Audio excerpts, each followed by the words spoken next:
breathe the wild blood, the ancient design. The shapers of Asgard built towers of stone, but the dirt holds the claim of the marrow and bone.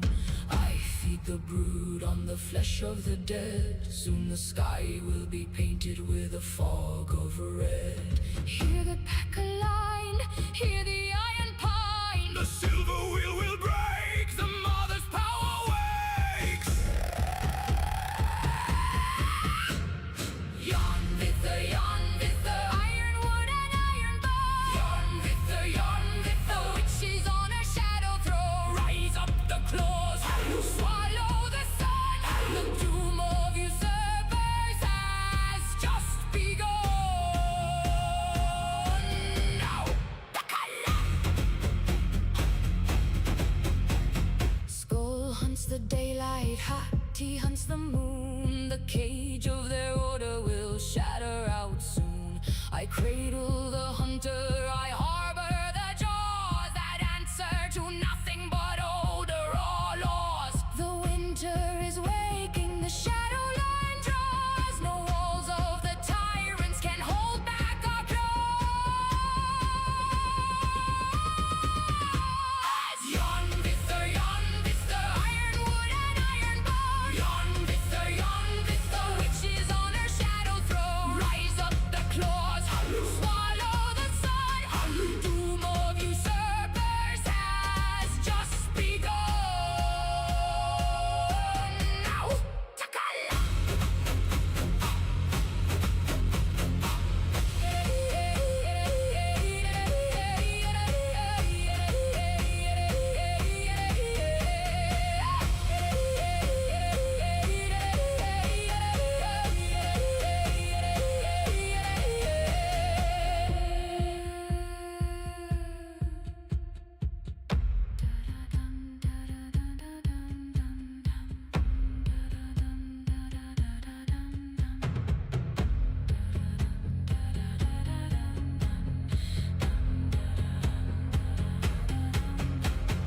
Tear them asunder,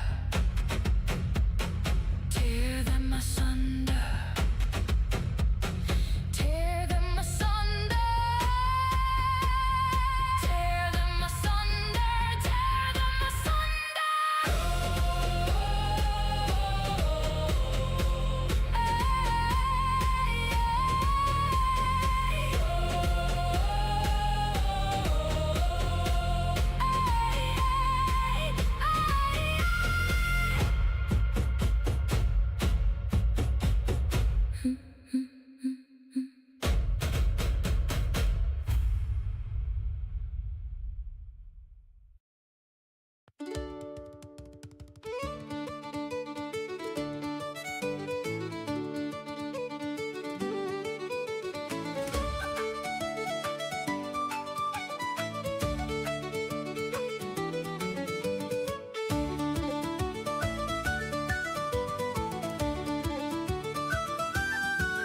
Near Banbridge town in the county down, one morning in July, from a bohin green I was clearly seen as I went traipsing by.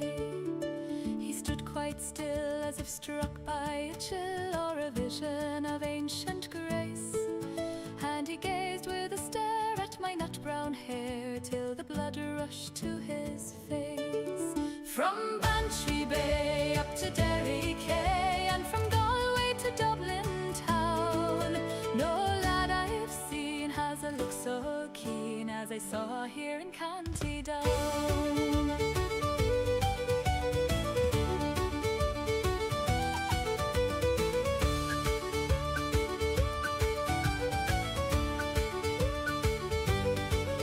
I gave no sign as he watched the line of my shadow as I passed, but I felt the heat of his gaze so sweet, and I knew the spell was cast. He gripped his walking stick with a hand so quick as he tripped o'er his feet. For a lad so bold, he was knocked from his hold by a girl that he chanced to meet. From Bantry Bay up to Derry Quay, and from Galway to Dublin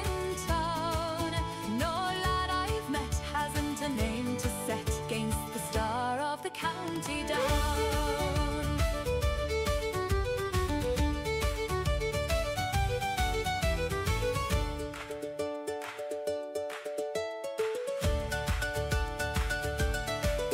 Now they say he's gone to the harvest fair with the heart all in a knot, to ask my name and to play the game and to find my humble cot. Well, let him come and let him drum his fingers on the door. If he's half the wit as he's got the grit, I might like him a wee bit more. From Bantry Bay up to Derry Quay, and from Galway to Dublin town, ne'er a lad I've sought has a heart so caught by the star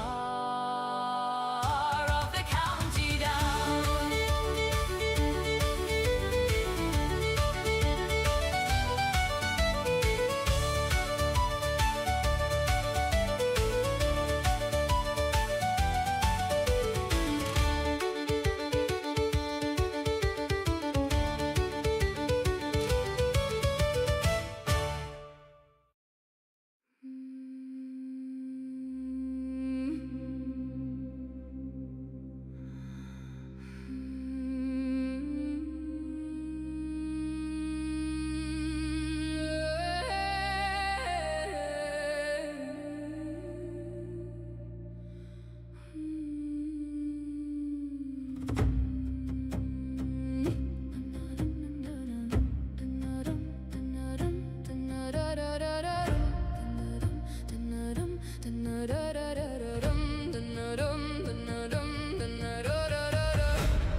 Snow on the heather, smoke from the roofs.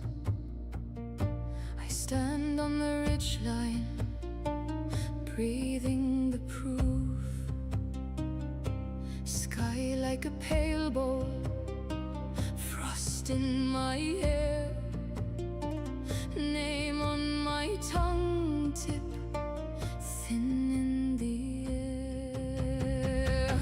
I call across the pines, he's yellow, high and wild and wide.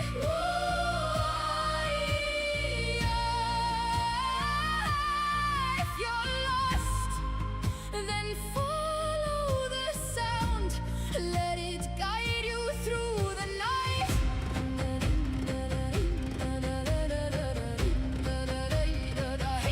I call across the pines, bare feet on the ground.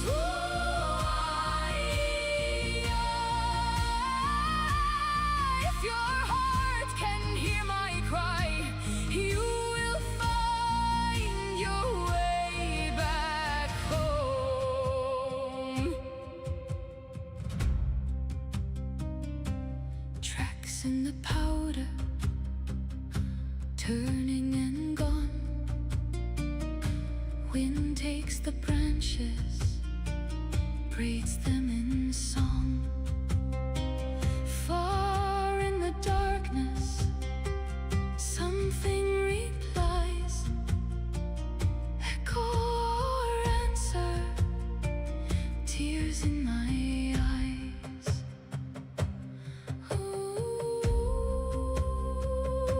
Where are you now? I won't fall silent.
and fair evening, my friends. Welcome back to another beautiful night in the tavern. You have gathered in a tavern where you've heard tell that a tale of a young lad who learns to ride a dragon is being told, and as it just so happens, that's exactly right. We are telling the tale of Eragon from the inheritance cycle from the mind of Christopher Polini in the realms of Alagasia. And we're almost done. We are powering through this one. Cassie, hello. Frost, hello. Bear, hello. Maddie, hello. Tyson, hello. I saw Teresa in. I saw Erin. I saw Milu. I saw Molly Sue. I saw Mr. Unstable Howard. Good to see you all. Welcome in, my friends. So very glad that you could join us. George, hello. Good to see you. Welcome in. Hi from the mounds of Oklahoma. Oklahoma is an underrated. Gary, good to see you back in, brother. Welcome, welcome. Oklahoma is an underrated American state, I will say. Oklahoma is very pretty. It does not get enough credit for how pretty it is. Good old Boogie Monster Man says, "Hey dude, love your lore bits. Great book. Not a fan of the series ending." I wouldn't know. I actually read these back when they came out. I read Eragon and Murtaugh, and then I did not read Brazinger or what is the last one? Is it Inheritance? What was the final book? Any which way, I haven't read all the way through the series. I was a huge fan of the first two. But I was reading them as they were coming out, and as they were coming out, I was also in university, and I never got to finish them. But Boogie Monster Man, I'm very glad that you were able to join us. I'm glad you enjoy the stories. As long as you are there enjoying them, they shall be there as often as I am able to make them. I hate how I heard Oklahoma. Uh, I hate how the Japanese accent came to my head. Well, I'm certainly not Japanese. Won't spoil it, and I don't really worry about spoilers. Some folk in the tavern do, so we try to keep it spoiler free. I personally don't mind spoilers. If a story is good, it's going to be good, even if I know what the end is going to be. My personal preference, my personal opinion, is that if a story requires a twist in order for it to be good, it's not a good story. Now, it can be an excellent twist, and the excellent twist be a part of what makes it a good story. But for a twist to be good, all the writing that leads up to it needs to also be excellent. So,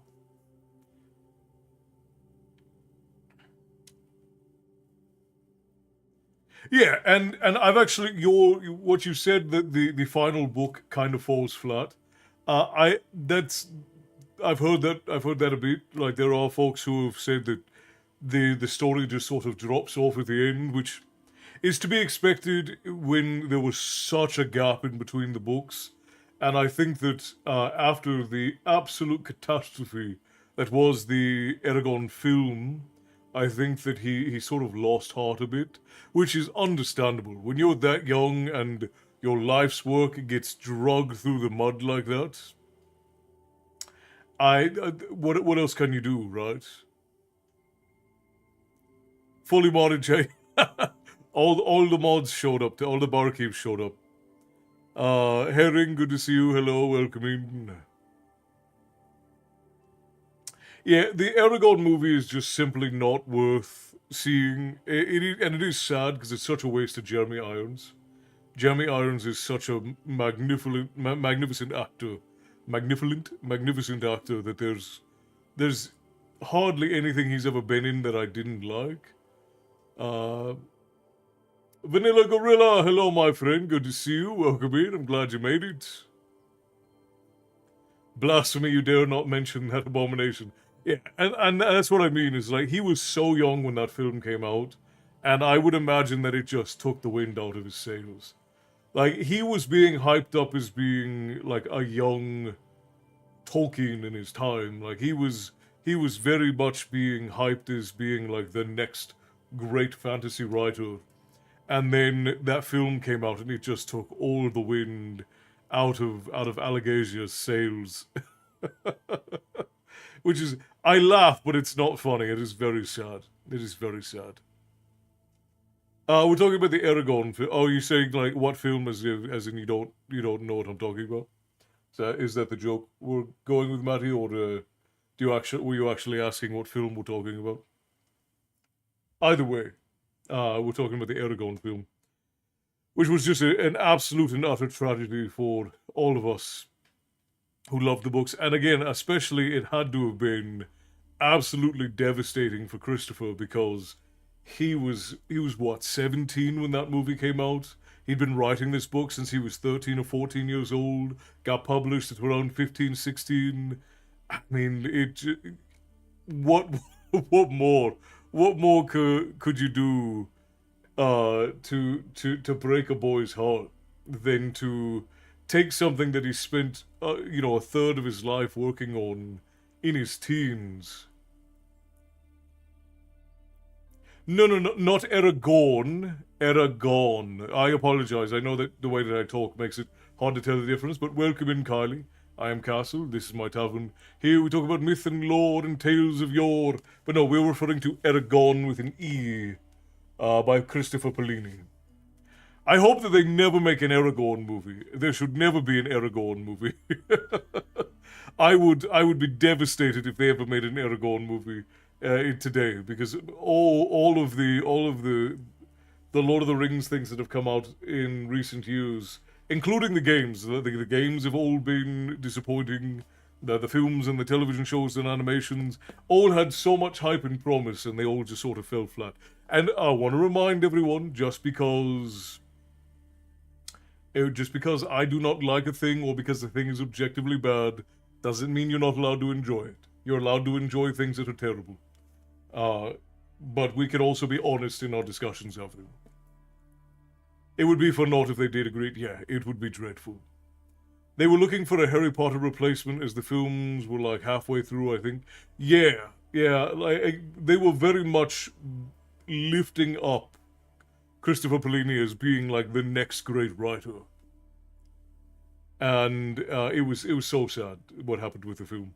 But yeah, the books are wonderful. At least the first two. I've not read the last two in the series, so I don't know. But Netflix, I find, has a 1 in 3 ratio. Like 1 in 3 things that Netflix releases from their originals is very good. Like they have a couple of good animes that they've produced. They've had a couple of good television shows. But then sometimes Netflix get their hand on something, they absolutely butcher it. I know a lot of people liked the live action Avatar The Last Airbender. I thought that they pulled all of the personality and charm out of it. They removed 80% of the character arcs for the characters, and it wasn't necessarily poorly done as far as production value. The production was good. They were working with child actors. The child actors did fine. Like, there was nothing overtly to complain about in the manner in which it was produced, but the writing was just absolutely abysmal, and it removed so much of the charm of the animation.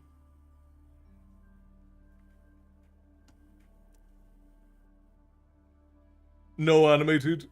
See, I like animated things. I think anime and cartoons give a unique ability for storytelling. I don't like all of them, but there are some that are intended specifically for children that are wonderful. Like if you've ever watched Over the Garden Wall, Over the Garden Wall is a spectacular sort of gothic fantasy that is just very, very well done. And it's based on a children's book. It's very, very nicely done, though.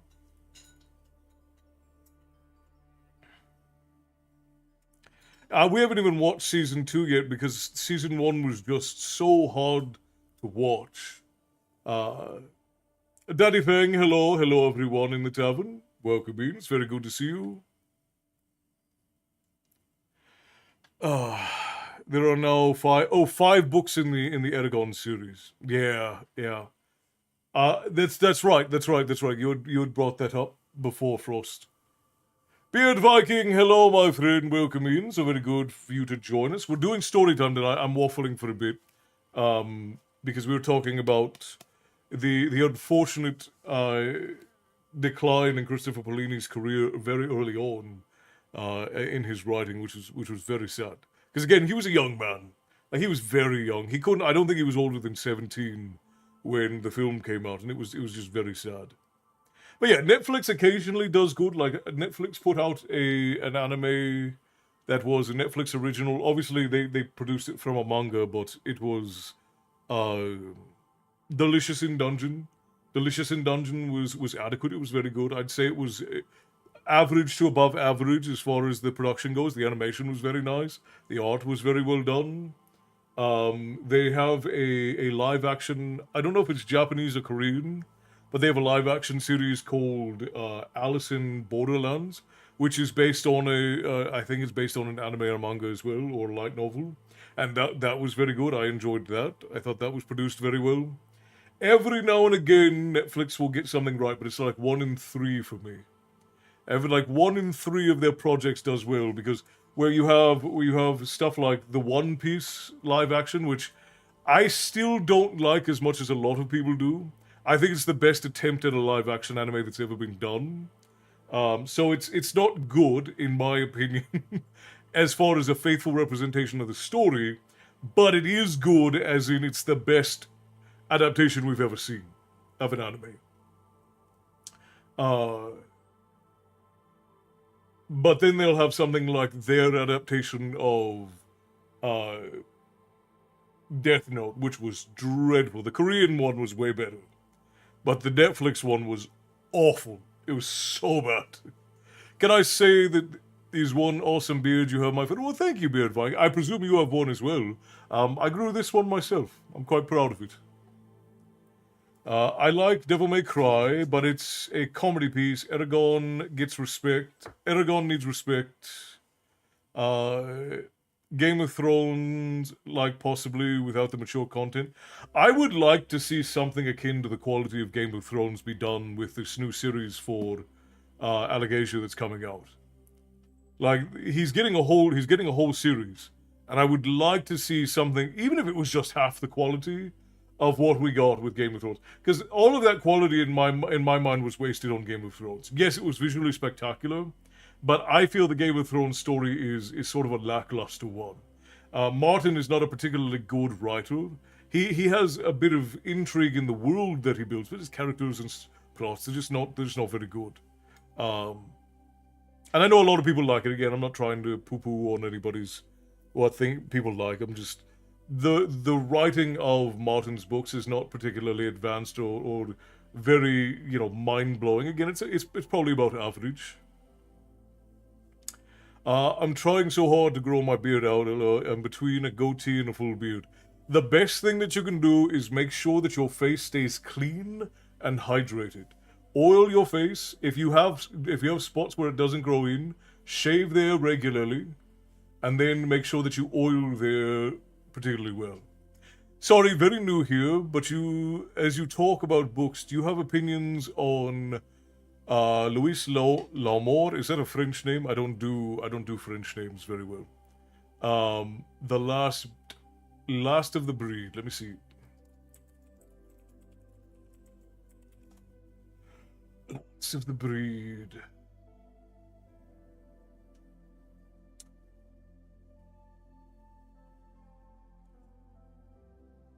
Oh, this is a very old book. I think I read this back in university, so it's been some time. I could not give you an honest opinion because I don't remember the book well enough. See, I was reading this back in the when I was reading like the original Dragon Riders of Pern and Tales from Earthsea, long, long way back. This was a book that was owned by both my father and my grandfather, so I would assume that it's at least a decent enough book.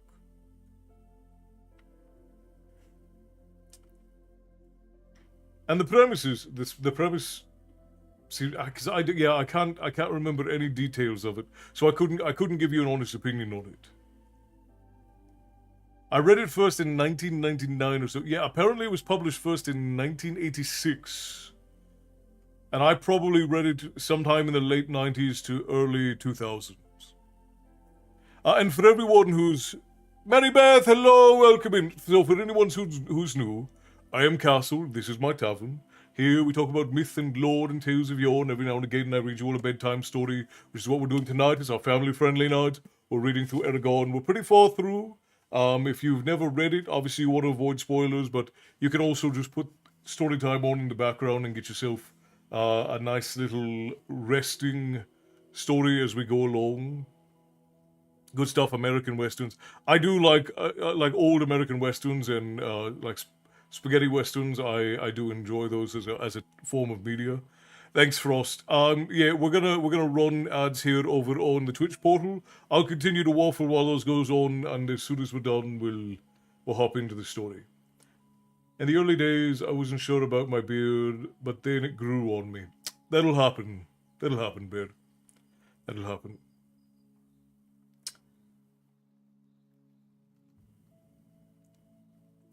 Don't forget your Megalodon dragon tooth. That's true. That's true. We do occasionally have little artifacts that pop up here and there, as well as goblins and other things. But this is a tavern at the end of the world, where all stories eventually come to rest. And you all have found your way here because you sought a story. Only those who seek stories in earnest with the innocence and sincerity of their heart can find the tavern. So you're fortunate that you found your way here. You can mark us on your map to make sure you find your way back. We do story time every Tuesday and Thursday and Sunday.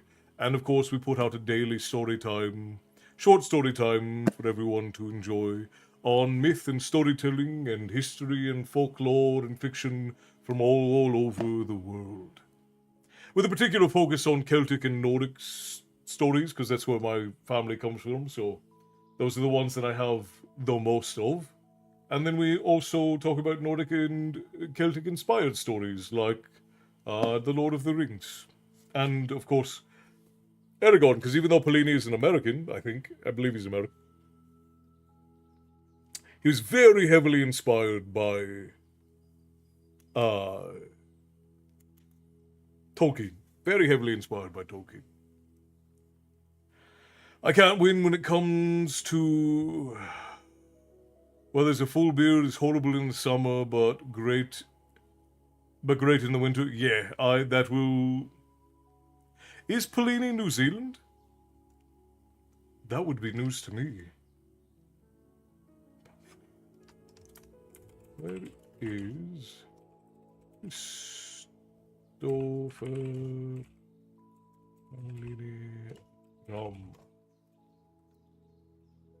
I found my way back to the tavern after being banished to the Shadow Realm. Well, the tavern has been banished to the Shadow Realm quite often. Christopher Bellini was born in Los Angeles. Well, I actually didn't know he was from California. He was born in Los Angeles, California, which is where I presently live. And he was primarily raised and spent the majority of his life living in Paradise Valley, Montana. Paradise Valley, Montana is quite lovely.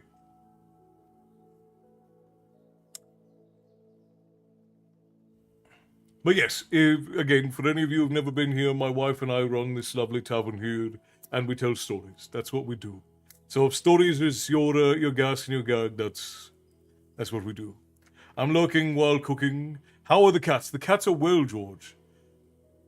It's a good book. I read it in the 80s. I would presume so. My grandfather was very picky about his shelf space, so he did not often keep books that were not books that he enjoyed, and I remember him having it, as well as my father. My father was not a prolific reader, but he did...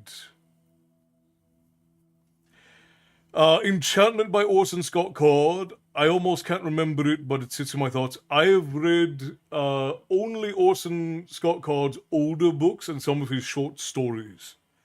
Because Card was Card the one who wrote Do Androids Dream of Electric Sheep? I believe so.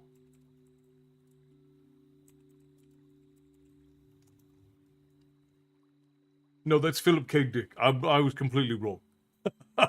I've read a lot of Philip K. Dick's older things. A lot of his old short stories and TLBG14, hello and welcome in. The cats are doing well. The boy just went on a trip, so the boy is going to be gone for a month. But the cats are over there. The dog is right there, and the lady is right across from me. Tonight we are in Eragon, and we are quite a ways through. We're at the Hadra Desert, near the end.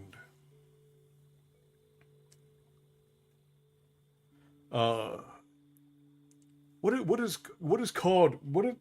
Lovey? Yeah. What is Orson Scott Card right? Let me see. Is he Ender's Game?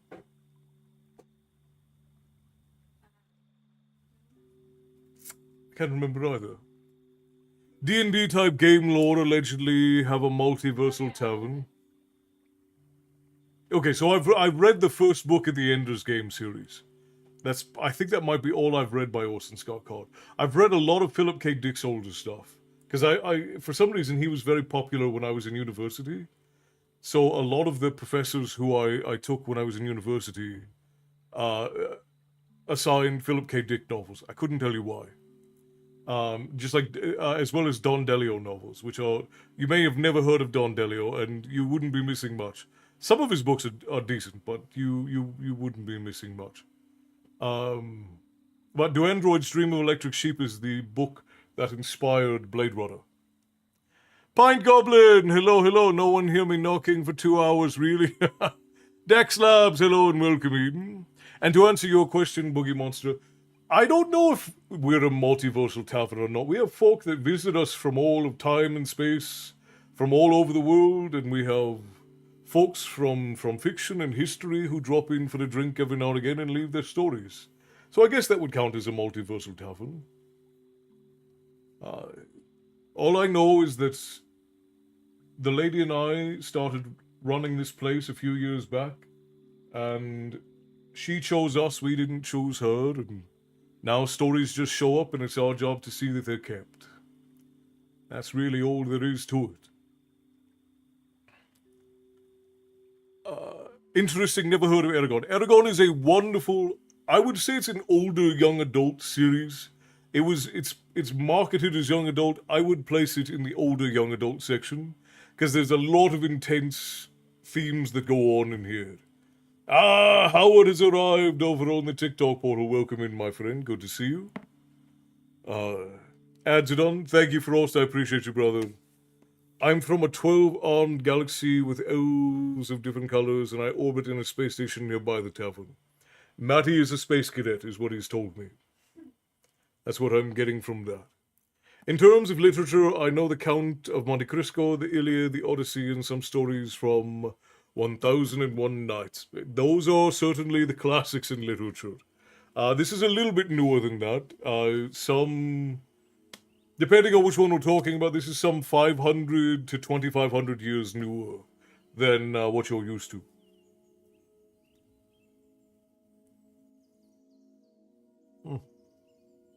Oh, there's a hole in my chin. Oops. Somehow I managed to spill water all over myself. Drinking like a baby over here. A wee bab. I mean, your wife mods for me. That's true. That's true. I've started a Lord of the Rings Hobbit Extended Edition binge. Well, we'll see you in, 47 hours? We all need stories. They help our imagination when logic fails. That's true. And the ability to abstract, the imagination is an important part of the mind. If that doesn't work, the rest is not incredibly useful. If a prince marries a woman, she becomes a princess, right? It depends on the kind of prince, actually, Pine Goblin. Because there are some places in the world where a prince could marry someone, or a princess could marry someone and they become a consort. It's the same thing for, like, if you are an emperor or an empress, you can marry someone and they become a consort, not the corresponding opposite gendered name. So if you're an emperor, you don't get an empress necessarily. You might get a consort. These things just happen. Or a regent, that's true, Rakbal, or you might have a regent. So by that logic, if a wizard gets married, does his wife gain the title of wizard? Well, no, I think wizard is more of a... Yeah, I think wizard is more of an occupation, and while certainly like prince or princess and emperor, empress, those are occupations to a degree, they're more of an inherited title so than an occupation. Whereas wizard, you gotta put in work to be a wizard. I've watched the Hobbit trilogy extended edition. The Hobbit, I won't poo-poo on the Hobbit, but I do not particularly care for the Hobbit films. I think that the first one is pretty good, the second one is utter nonsense, and 2/3 of the last one is unnecessary. They could have made one 2.5 to 3 hour film and it would have been enough, or 2 films appropriately lengthed. You could have had 2.5 hour films, and none of that nonsense with Legolas and Toriel or whatever her name was. None of that was necessary. That and children need a dragon to slay or a unicorn to find or a Zelda to save. That's true. That's true. The Lord of the Rings films, however, are well worth the watch. I still have plenty of grievances with them, but they are well worth the watch. They are visual masterpieces. Christy, hello! Christy says, hello everyone, my night off, so I made Storytime. Spectacular, we're glad to have you. Kylie says, The Hobbit was nay. I agree. I think that visually they did fine. There were some areas that were kind of goofy, like the barrel racing didn't look quite right, and the whole dropping the dragon in gold thing was also quite silly and did not... So a wizard is like a doctor. Yes, with less oversight. Danny! Hello, Barkeep. Pleasure to see you again. Pleasure to see you as well, Danny. Good night, Beard Viking. We will see you next time, and hopefully the next time that we see you, your beard will be flourishing upon your face. You give us updates on how it's going. I like The Hobbit, even though it had problems with the filming. Yeah, and again, I don't ever want anybody to get less enjoyment out of a thing just because I don't like it.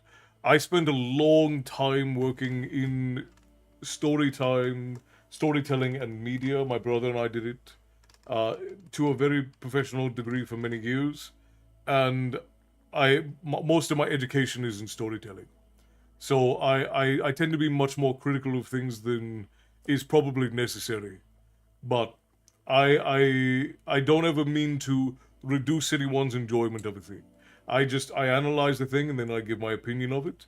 And if you still enjoy the thing, regardless of what the quality of it is, if you enjoy a thing and it's good, good for you. If you enjoy a thing and it's bad, good for you. Your enjoyment of a thing cannot be graded based on its structural quality, because everybody has different tastes. Let's see. However, I also know some other tales, like the Epic of Gilgamesh, the Celtic tales, like the story of Cuchulainn, and the Knights of Fianna. Oh, there you go. Albus versus Gandalf. I actually did a whole story time on that, Boogie Monster Man. For anyone visiting for the first time, the tavern is a magical place with a warm, welcoming feel where you always learn something. Well, thank you, George. That's a fine compliment. Thank you kindly. George is trying to get free drinks tonight. Because I believe sorcerers are different. Sorcery is an STD. That's very well could be. Pine Goblin. That's an interesting take on it. Celtic tales are underrated. I agree with you. The lady and I are actually in the process of working on some abridged books, as well as some other series talking about the Celtic tales and giving them some more love, because they don't get nearly good enough. It's not necessarily fantasy is what you've been talking about, but I am curious to hear your opinion on the Dune books. If you've read them compared to the newer movies that are coming out.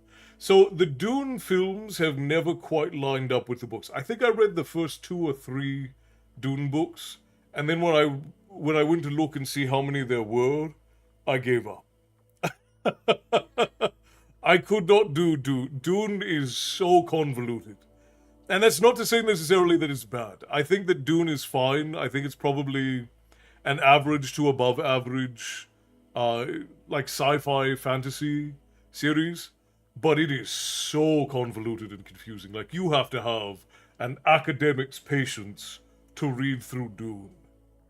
You have to.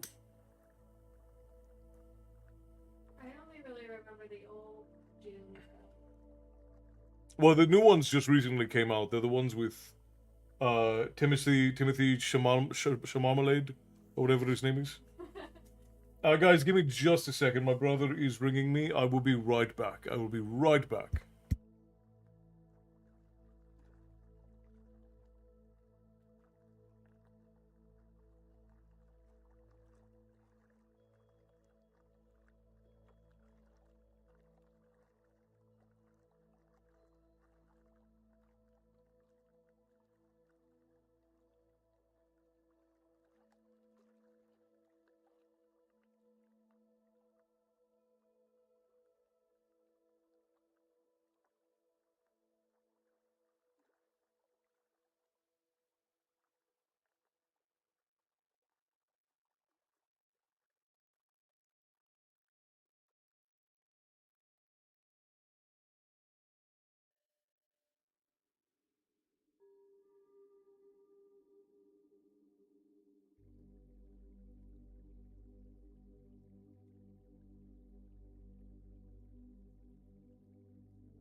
Sorry, that was my little brother. Yeah, Chalamet. There you go. Timothy Chalamet. Let's see. I completely understand it's heavily convoluted. Yeah, and so I really couldn't. Good stuff there. Thank you, Gary. I appreciate you.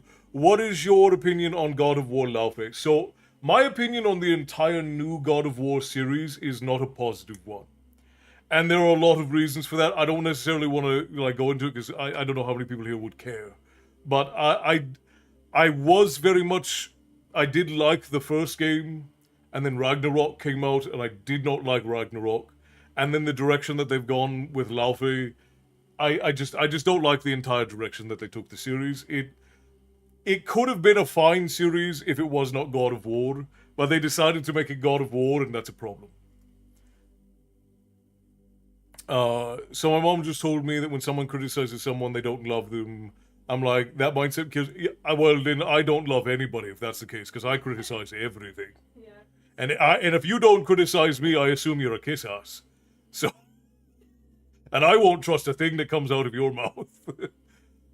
Brothers, there's a Castle the Grey or a Castle the White. I would be Castle the vaguely grey and brown, I think. Because it deals with the oldest queen of Egypt who goes on a revenge plan, and this revenge plan is very interesting because not only does it put the assassins in a fake dining hall, but kills them with what? Yeah, I am familiar with. You're talking about the wait. What is? Hey,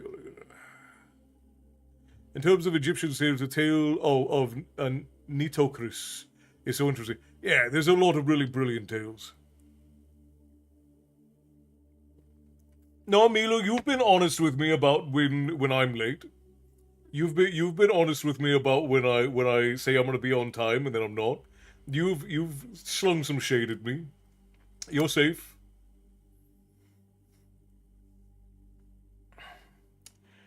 See, the thing is that a lot of people from your mom's generation, Matty, actually are kiss asses. Like they're raised to be social kiss asses. Uh, what I had said, Pint Goblins, is that my general opinion of the new God of War series, the one from 2016, is not a common one. Well, it's fair, but it's a fair criticism because I am often late. I get so obsessed with what I'm doing that I'm often late. So I have not read the Dresden Files Dex Labs, but they have been often recommended to me, and I've been told they're great. I have not read them though. I brought Tiefling marshmallows and Fey chocolate. I think it's safe. It should be safe. Have you tried the Shadowhunter series, City of Bones and City of Glass? I picked up City of Bones a long time ago, or whatever the first one is, and I read I think 10 pages into it, and then I put it down for some reason. I never got farther than that. We are waffling, Bobby. We are waffling. We're gonna get started reading here in a second. There's just been some really good questions coming in this evening, but it's good to see you. That's probably the best thing I've heard in the last few weeks. It's just there are a lot of people from that generation that socially you just didn't criticize people, and that's not a good thing. That's not people need to be able to be criticized constructively and be able to criticize constructively. That is an incredibly important thing about society and culture that has to exist.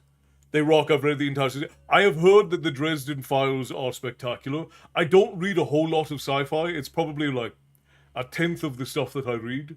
I do read some. Like I said, I've read a lot of Philip K. Dick's novels, but it's just not. But yes, the God of War series, the remake that started in 2016, where Kratos is in the Norse worlds and he has a son named Atreus, and they're sort of traveling to try and get to Jotunheim to release the ashes of Atreus' mother, who is they call her Fae, but she is the giant, the Jotun Laufey from Norse mythology. It's more modern fantasy. Somebody told me that it was kind of like the SPCs. Is what I've been told, and that might not be accurate, but that's what I have in my head. Is that the Dresden Files are sort of like SPCs or like Warehouse 13 sort of vibe, is what I've heard. The first I remember of The Hobbit was the cartoon movie that aired in the 1980s. Read the book series later when local video stores closed. I managed to get The Hobbit, The Lord of the Rings, and Return of the King on DVD. They're all cartoon. Those old cartoons are not the best versions of the story, but they are some of the best versions of the story. I don't know if that makes any sense. Like I love what they did there. Also, Milu buys a round for the tavern. Cheers, my friends. I'm a 90s Texas kid, nice and kind are different terms, and there is a strike three. Fair enough. Fair enough. I'd say that's a lot of the American South as well. I don't know about that, Castle. I am of similar age to Mary's mom, and I wouldn't call my generation kiss asses. Most of my age can. You're also Australian, no bear. That's different. Like Canadians already have a problem of like, not a problem, but a social. Like Canadians will say the most scathing shite behind your back, and then they will be very polite to your face. And that's the same thing with like the American South. There's a lot of that. Like you're gonna be very polite to the face, and then you know, and that's not how it's always been. But for I'd say from like the 60s to the 90s, it was very much that way. Dresden is a wizard living in Chicago during the early 2000s, and it's basically like a modern world paranormal world, like supernatural or charm. Okay, all right, yeah, see that makes sense.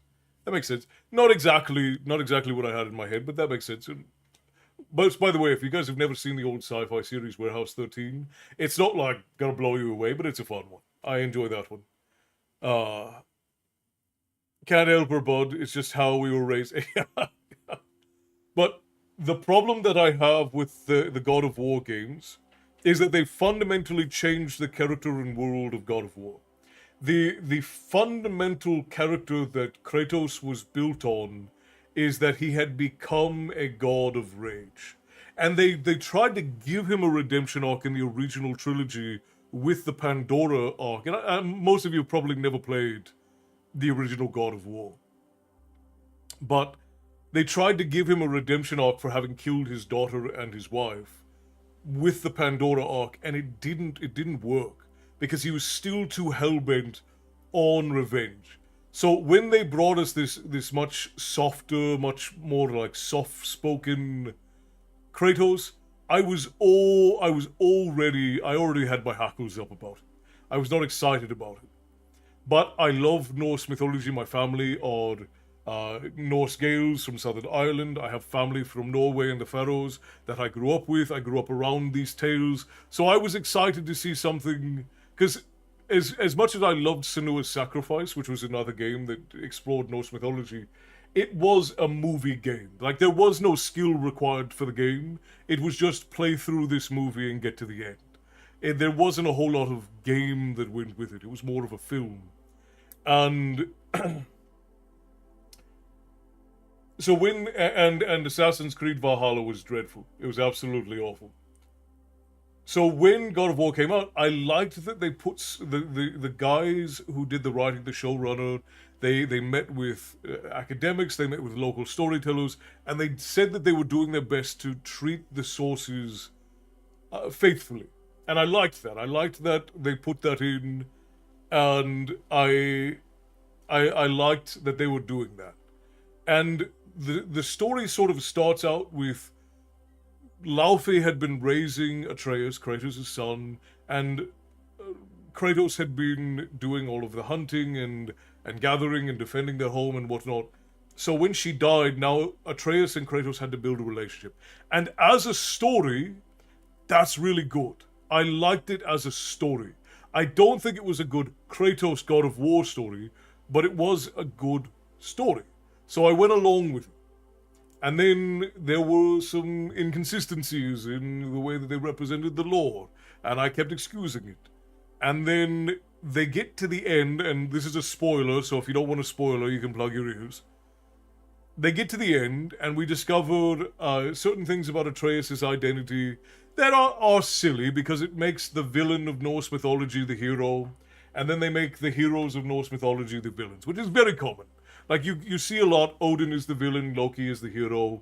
That's not how things ever worked in Norse mythology, but it's fine, right? We'll allow it. That's not how culturally it was ever looked at. Academically, that's not how it's looked at. That's much more of a modern interpretation of the stories. And obviously there's a lot of nuance to that we don't need to go into. But we get to the end of the first game, and they basically say, we're gonna fridge Kratos. Kratos is gonna fall on the blade of, now his son is gonna take over the series. And I was like, I don't particularly like that. Because Kratos is the god of war. He has been the god of war throughout the whole thing. But maybe we'll see. We'll see, passing the torch, it could be a really endearing thing.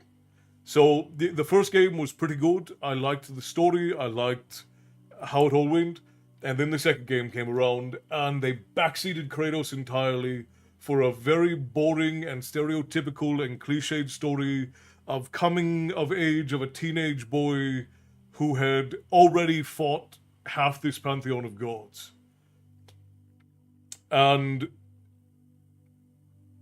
they also changed a bunch of the mechanics, and that irritated the ever-living hell out of me. So we go through all of that, and the story in the game is dreadful. And they basically set it up like, okay, now Kratos he's gonna step back, he's gonna retire more or less, and Atreus is gonna take the reins. I was like, okay, that's what they were setting up for. This game wasn't particularly good, but maybe an Atreus game will be good. And then they announced that the next game was gonna be God of War Laufey, which is in no way foreshadowed in any of the other games. And they've removed all of the blood and gore for the most part. They've got this weird mix of Indonesian, Indian, Egyptian, and like all of these different figures that are in like this death purgatory of some sort. And her companion is a talking cube of jelly named Frank, and she's got magical tassels that protect her from harm. I'm like, this is so far from the tone of God of War. It's like, this seems like it would be fine on its own, but as a God of War game, there's God of War Ragnarok and then God of War Laufey are just so far from the tone of God of War. It just seems like an odd choice to me. Yes, and the other thing is that they like none of the gods that they were putting into it are actual gods of war. Like Lao Fei is not a goddess of war. Not even a little bit. Like you could have had Loki's father, Farbauti. You could maybe argue that he was a god of war, but not really. Was the God of War the first one? I believe so. It's been a long time since I've played.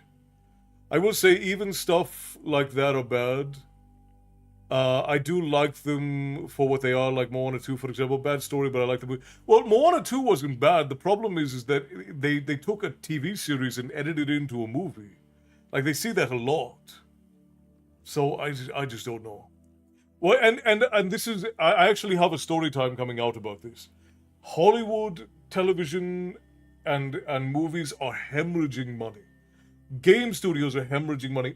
Sony is getting rid of all physical media and they're making it so you no longer own your games. Xbox, as Bobby just pointed out, is firing 1,600 people and they're consolidating 20 of their some 30 studios. That's insane. That is a massive drop off. I bought another bottle of Johnny Walker the other day. God of War Impex. Go play games, Xbox people. Yeah, I mean, but it's not people's fault. These studios are not making good games. Like, there have been so few good games that have come out, and the good ones that do come out get trashed on. Like, Black Myth Wukong. And I know some of you don't play video games, and this is probably very, very boring. But I love God of War games. I haven't played God of War Ragnarok, but I have seen the cutscenes. And again, like this, the writing of and the stuff that happens in God of War Ragnarok is not necessarily a bad game, but it is a bad God of War game. That's the problem.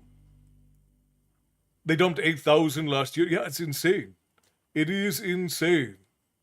The amount of decline that we are seeing.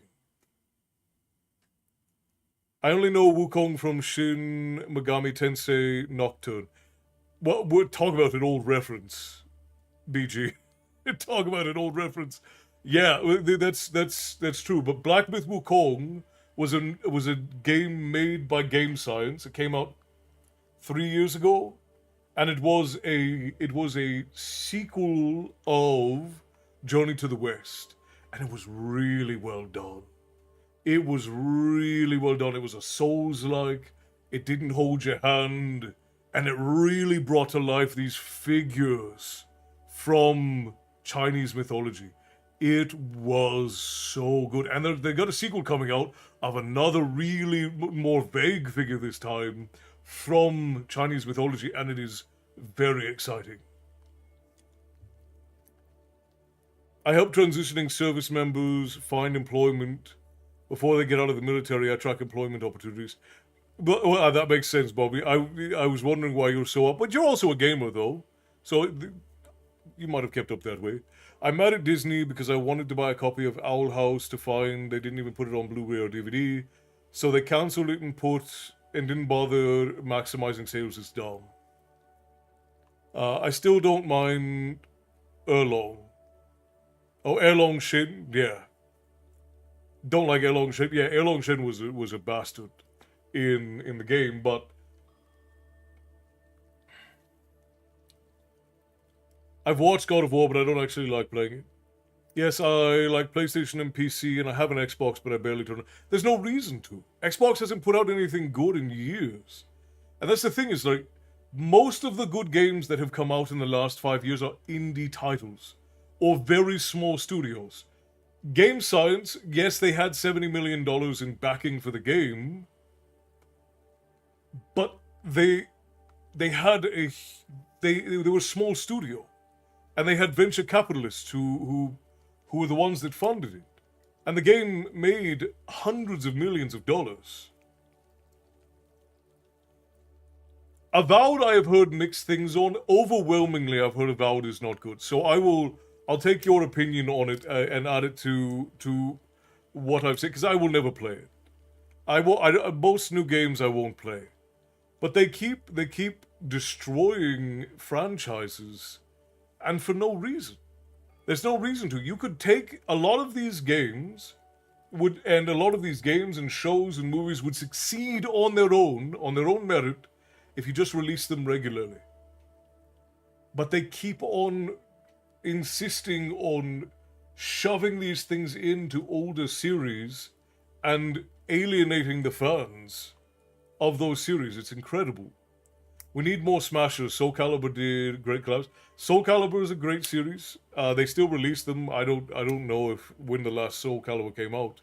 I'm an Xbox guy, and the only thing I play on it is basically just Borderlands and AC Odyssey. I even ditched Halo. They're right. Like it's gamers had a really good era between, I would say, 1999 and 2018. And then after 2018, it just took a nosedive.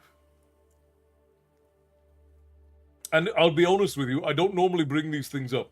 The biggest problem is that too many political people got involved with games. They started making games political statements, and games are neither political statements nor are they purely art. They are a storytelling medium.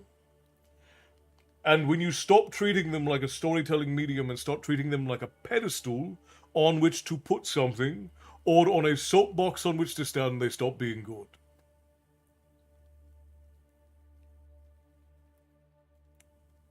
I haven't kept up with a lot of the new Castlevania stuff, so Napoleon Total War, yeah, that's going back, Gary.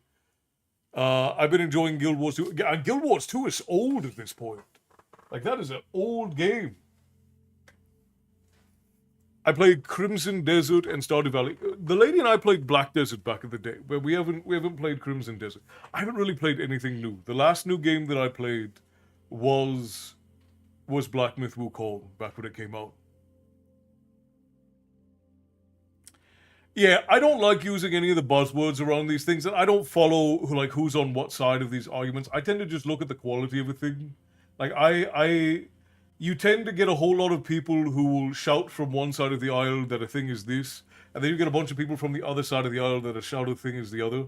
Most of the time, it's fallen somewhere in between, and sometimes it's all the way one side, sometimes it's all the way other.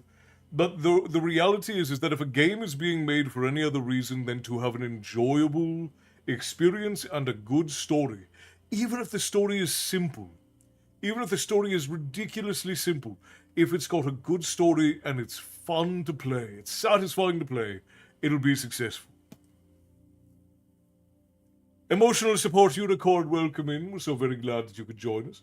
You mark the tavern on your map, you should be able to find your way back the next time you seek a story. I do enjoy playing Crusader Kings 3. Crusader Kings 3. I don't even know what that one is. A lot of pawn shops are about to sell out of old school consoles. I'm sure they will, because we are about to enter the dark ages of gaming. I'm sorry to say. Yeah. We'll get reading right now. Well, in the next couple of minutes, Bobby. I probably have to run ads again because we waffle. No, we got 25 minutes. We're good. Still enjoying Star Wars The Old Republic. Star Wars The Old Republic is super old too now. Recent expansions are very political, but I like them as long as I like the story. I'll excuse the politics. Well, and again, if there are politics in the game that have to do with the in-world, that's fine. But when external politics and social issues and things start to affect the way you tell the story, then it's no longer a game. It's propaganda, or it is again a pedestal or a soapbox for somebody to stand on. And you never get good stories that way. One of the jokes that I like to make is if you look at old Christian movies or Mormon movies that are meant to just be like, hey, go out and love Jesus, they're boring as all get out. They're so bad. And it's because the point of the thing was to shoehorn in this message about Mormonism or about Jesus, rather than just telling a good story. And if you look at there's one piece of media that has been overwhelmingly successful at this. I will recommend to everyone, every single time, I don't care if you are a Christian, I don't care if you like Christian media or not, You will love VeggieTales. VeggieTales is a gas. VeggieTales is spectacular. Prince of Egypt, yeah, that's another one. Prince of Egypt was a spectacular animated film. So was Joseph, King of Dreams. Both of those were incredible.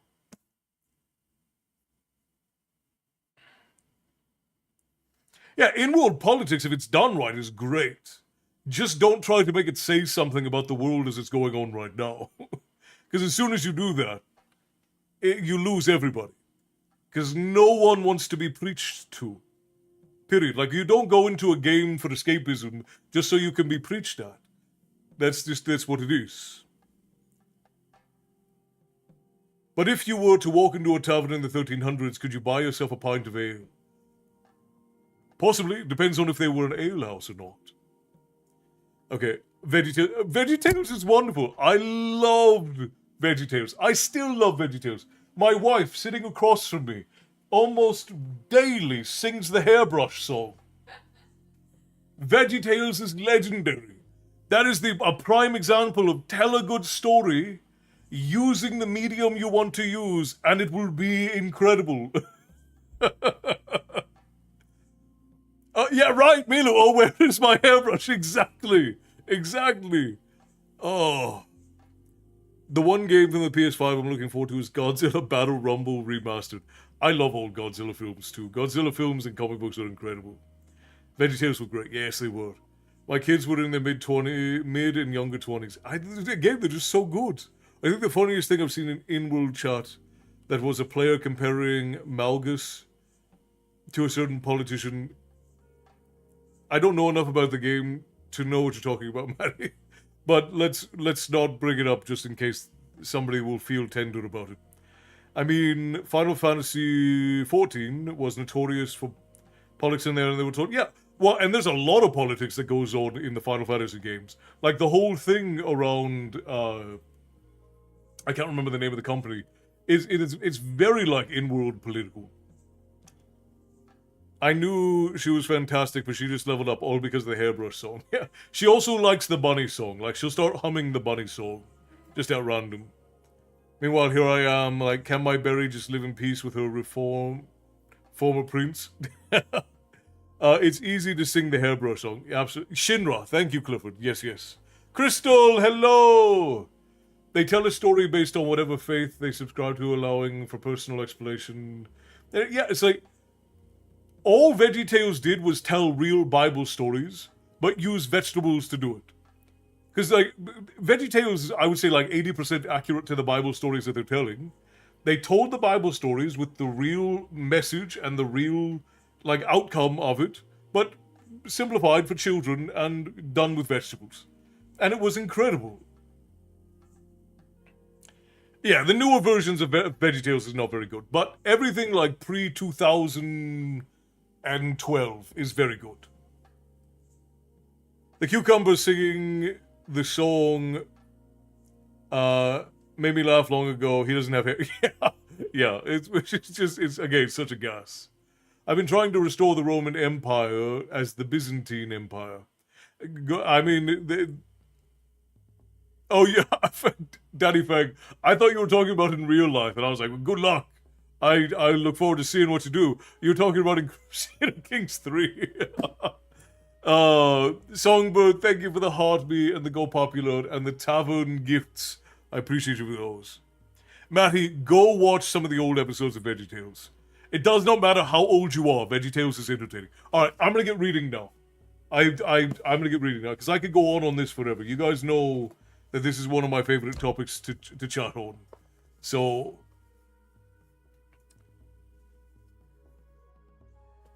Castle was a prophet, he never really got it. Yeah, to everyone, go watch the original 3 episodes of VeggieTales. It is high quality entertainment.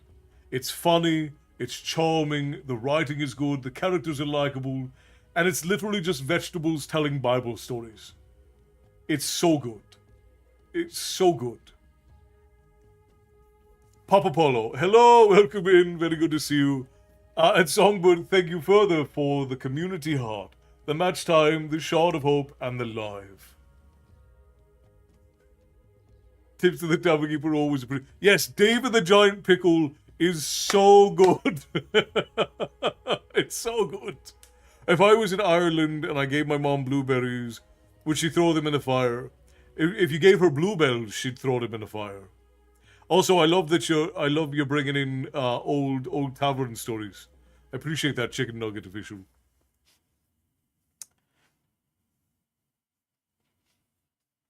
What's crazy is he stepped down because I wouldn't again. I keep up with very little of the drama and things that go on in the world, unless it's relevant to the stories that I am telling. Like I'll keep up with a few things, just obviously because I run a business, so I have to be up on things like taxes and whatnot. The Grapes of Wrath is exceptional, Tyson. I will, and Larry Boy, best superhero ever. Best superhero ever. Yeah. Papa Polo, today we are in Eragon, and we are a little bit, probably about 2/3 of the way through. I think we just hit 2/3 of the way through. And we are entering the Haderach Desert.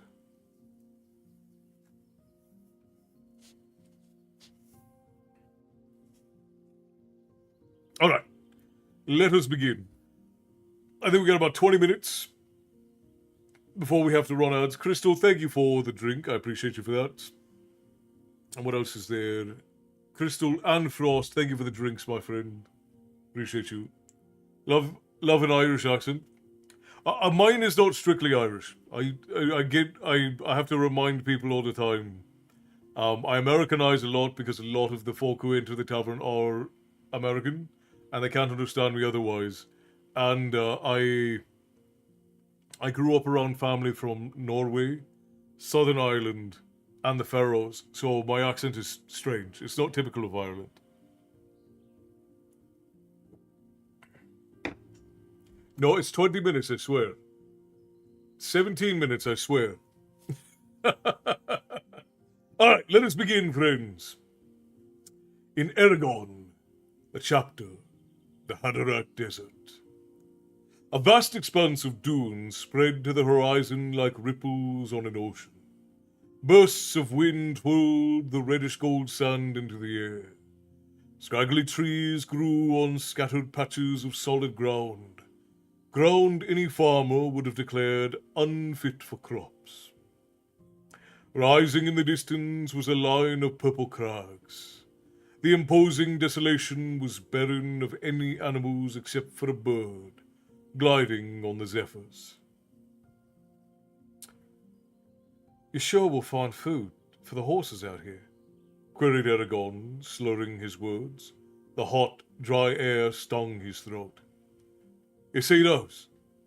Asked Murtaugh, indicating the crags. Grass grows in them, and around them. It's short and tough, but the horses will find it sufficient. I hope you're right, said Eragon, squinting at the sun. Before we continue, let's rest. My mind is slow as a snail, and I can barely move my legs. They untied the elf from Saphira, ate, and then lay in the shadow of a dune for a nap. As Eragon settled into the sun, Saphira coiled up next to him and spread her wing over him. This is a wondrous place, she said. I could spend years here and not notice the passing time. Eragon closed his eyes. It would be a nice place to fly, he agreed drowsily. Bless you, my darling. Not only that, I feel as though I was made for this desert. It has the space I need. Mountains where I could roost, and camouflaged prey. That I could spend days hunting. And the warmth. Cold does not disturb me, but this heat makes me feel alive and full of energy. She craned her head towards the sky, stretching happily. You like it that much? Mumbled Eragon. Yes. Then when all is said and done, perhaps we can return. He drifted into slumber even as he spoke. Saphira was pleased and hummed gently while he and Myrtle rested. It was the morning of the 4th day since leaving Gilead. They had already covered 35 leagues. Susan, hello and welcome in. Thank you kindly for the heart, me. I appreciate you for that. Tips to the tavern keeper always appreciated. I did not. The lady and I stumbled into the tavern chicken nuggets, and then we became responsible for her after we got here. I'm going to put VeggieTales on for the kids tomorrow. Do it. Absolutely do it. We are the pirates who don't do anything. It's another good song. So many good songs in VeggieTales. They slept just long enough to clear their minds and rest the horses. No soldiers could be seen to the rear, but that did not lull them into slowing their pace. They knew that the Empire would keep searching until they were far beyond the king's reach. Eragon said, "Couriers must have carried news of my escape to Galbatorix. He would have alerted the Razak. They're sure to be on our trail by now. It'll take them a while to catch us, even by flying, but we should be ready for them at all times. And this time, they will find I am not as easily bound with chains," said Saphira. Murtaugh scratched his chin. I hope they don't follow us. I hope they won't be able to follow us past Bullreach. The Rammer was an effective way to lose pursuers. There's a good chance our tracks won't be found again. Something to hope for, indeed, said Eragon as he checked the elf. Her condition was unchanged. She still did not react to his ministrations. I place no faith in luck right now, though.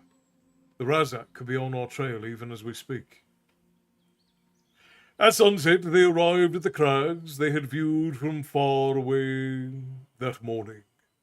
The imposing stone bluffs towered over them, casting thin shadows. The surrounding area was free of dunes for half a mile.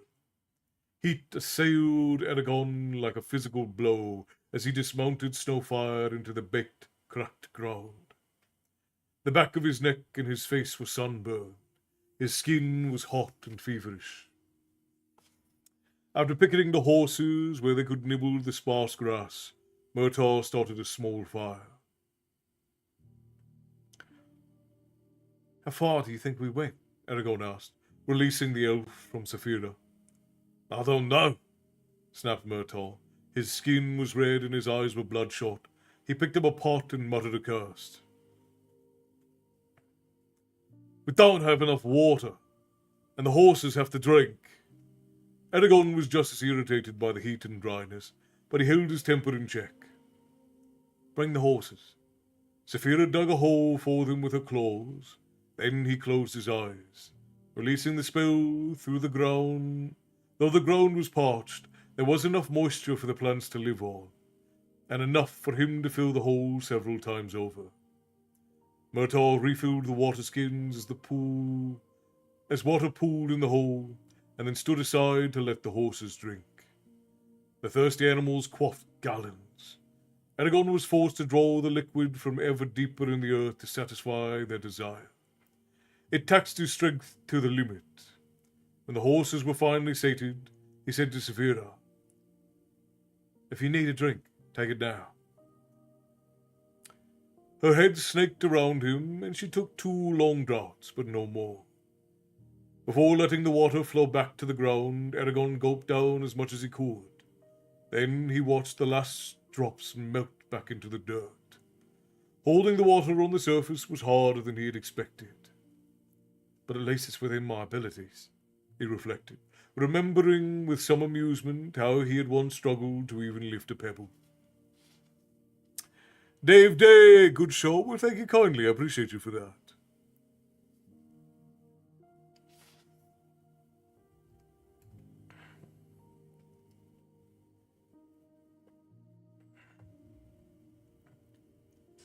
It was freezing when they rose the next day. The sand had a pink hue in the morning light, and the sky was hazy. Concealing the horizon, Murtaugh's mood had not improved with sleep, and Eragon found his own rapidly deteriorating. During breakfast, he asked, "Do you think it'll be long before we leave the desert?" Murtaugh glowered. "We're only crossing a small section of it, so I can't imagine it'll take us more than 2 or 3 days. But look how far we've come." "All right, maybe it won't. All I care about right now is getting out of the Hattera as quickly as possible. What we're doing is hard enough without having to pick sand from our eyes every few days." They finished eating, then Eragon went to the elf. She lay as one dead, a corpse, except for her measured breath. "Where lies your injury?" whispered Eragon, brushing a strand of hair from her face. "How can you sleep like this and yet live?" The image of her alert and poised in the prison cell was still vivid in his mind. Troubled, he prepared the elf for travel and then saddled and mounted Snowfire. As they left the camp, a line of dark smudges became visible on the horizon. Indistinct in the hazy air, Murtaugh thought they were distant hills. Eragon was not convinced, but he couldn't make out no details. The elf's plight filled his thoughts. He was sure that something had to be done to help her or she would die, though he knew not what that might be. Saphira was just as concerned. They talked about it for hours, but neither of them knew enough about healing to solve the problem.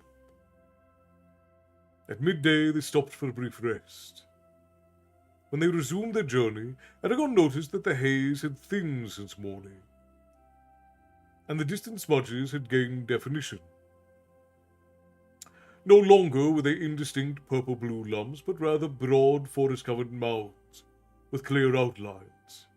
The air above them was pale white, bleached of its usual hue. All color seemed to have been leached out of the horizontal band of sky that lay atop the hills and extended to the horizon's edge.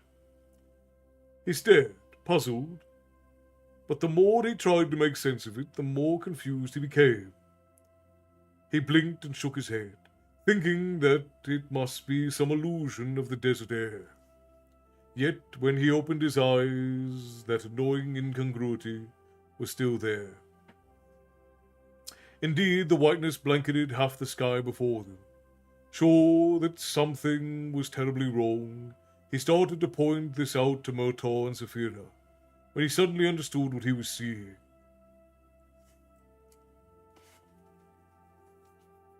"Arthur Christie, hello, welcome in. Meeper, hello, good to see you. But have a great stream and send out a toot for me. Well, it looks like I've popped my head up just in time. Everyone, if you've never been in here before, when we have a raid from someone into the tavern, we give them a toot on the raid horn. So before Christie heads out, let's give it a toot.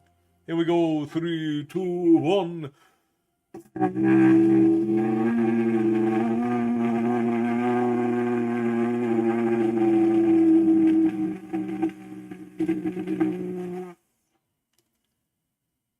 Moo, a joke from last stream. Welcome in, Meeper. It's good to see you. So very glad Dave, I'm glad that you're enjoying the story time as well. Christy, off whatever you need to do, go and do what you must. I hope that you had a wonderful stream this evening, and I hope that you have a wonderful rest. Go and take care of yourself, and may you rise tomorrow ready to conquer the day.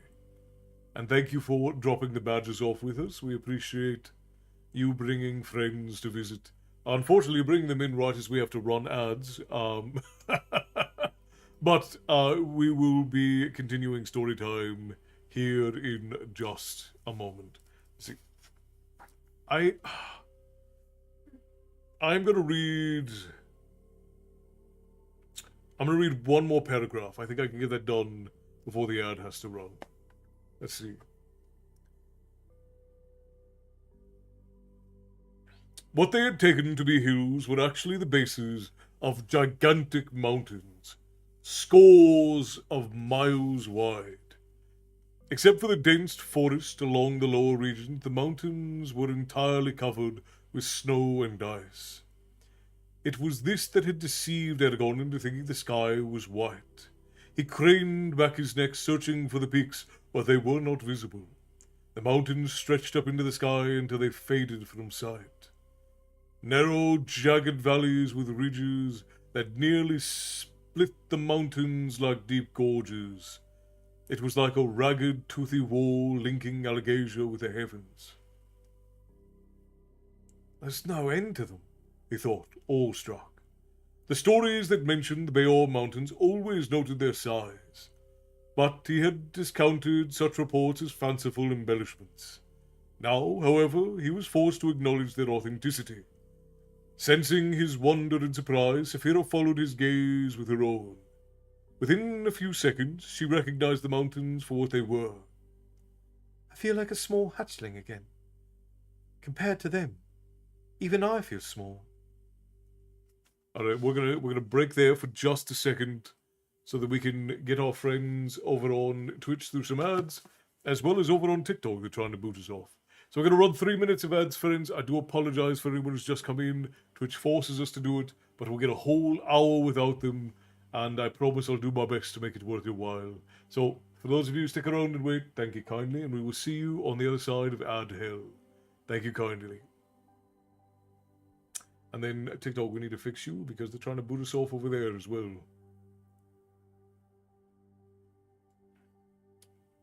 Alright, got it. Not kicked off of TikTok. David, yes, this is my real voice. I do Americanize a bit because most of our tavern folk are from the United States, and I currently live in the United States, so I talk to a lot of Americans, and I myself am a citizen of America. But yes, this is my voice. This is how I talk. And if you need verification, my wife is sitting right across from me, and she will tell you that even when the camera is off, this is what she has to deal with.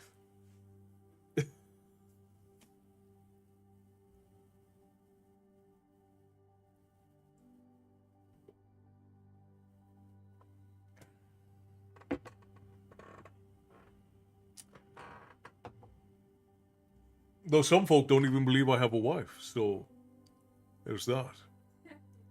Some folk you can't convince of anything.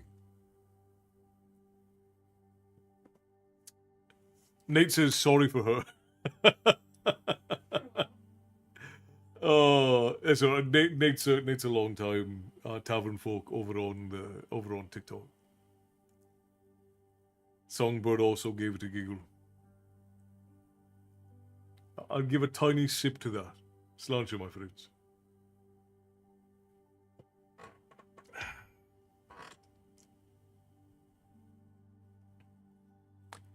She chose him as much as he chose her.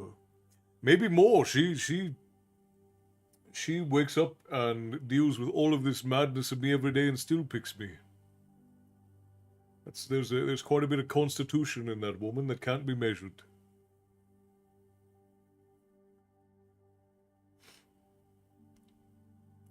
Great show, 100%. Well, I'm glad you enjoyed, Dave. Can you imagine having to wake up and deal with this as a job every day? She helps me to run this place 24/7. And she complains about it not. Sometimes she's sassy with me, or grumpy, but she never complains.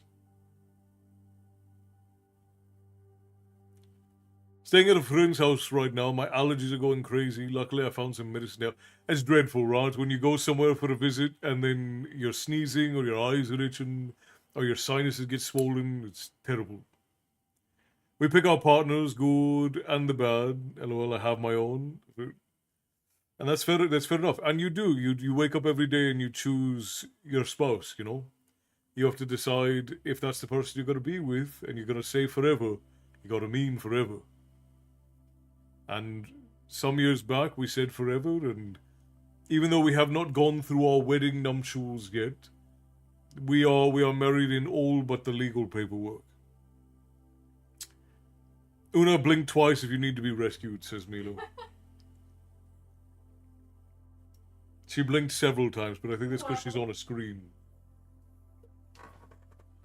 Adds not, thank you. Frostbeard, my friend, I appreciate you, brother. Thank you kindly. See, everybody always says blink Una if you need to be rescued. Nobody ever says blink Castle if you need to be rescued. It is really the fair question.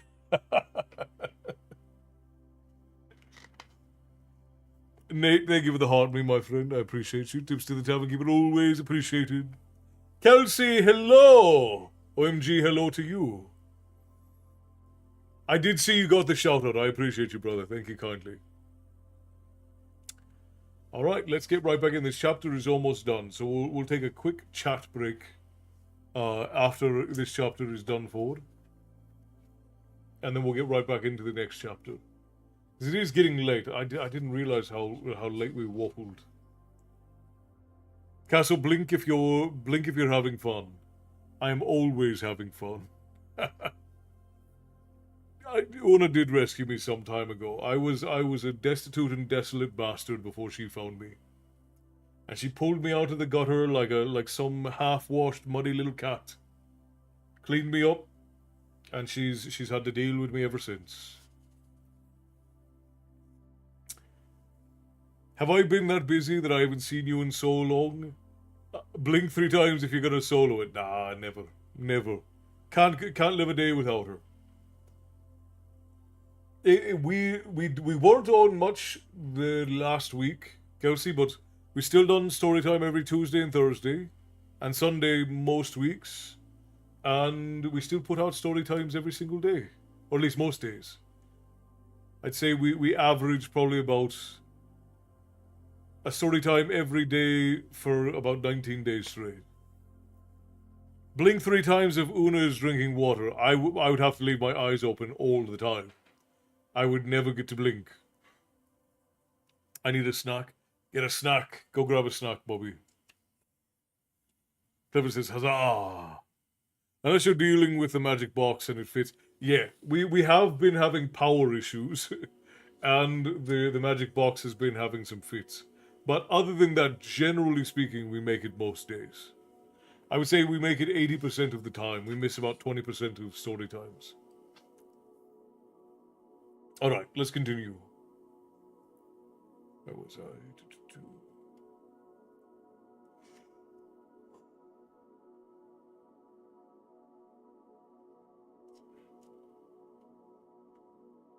I was trying to take a social media break last week too. Occasionally you have to. Even though what we put out through the tavern is what a lot of people on the Snapchat portal have been calling slow-brained content. Like, it slows you down, you sit and you have to think about it for a bit. It's not like all of the fast click stuff as before.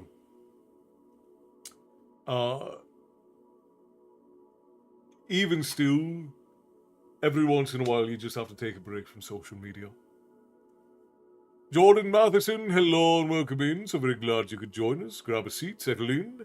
We are in the midst of Eragon. We're fairly far in, but if you're just here for the story, I think you can still enjoy yourself.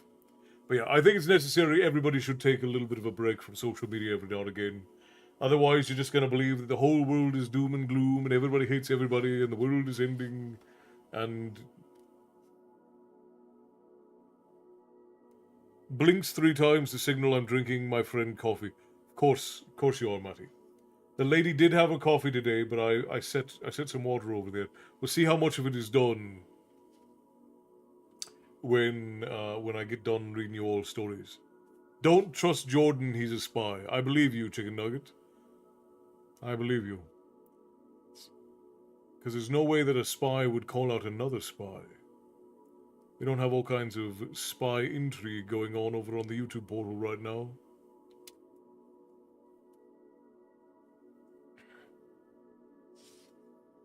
He doesn't give his mother any bluebells for the pie. What is your opinion of Game of Thrones? I think the books are okay. I think the series is a visual masterpiece. I do not care for the storytelling or most of the character writing. So I would say that overall, if you account for everything, the television show is above average, slightly above average, way above average visually, and the books are just sort of average. Where was I? We must be near the edge of the desert, said Eragon. It's only taken 2 days, and we can already see the far side and beyond. Saphira smiled above the dunes. Yes, but consider the size of those peaks.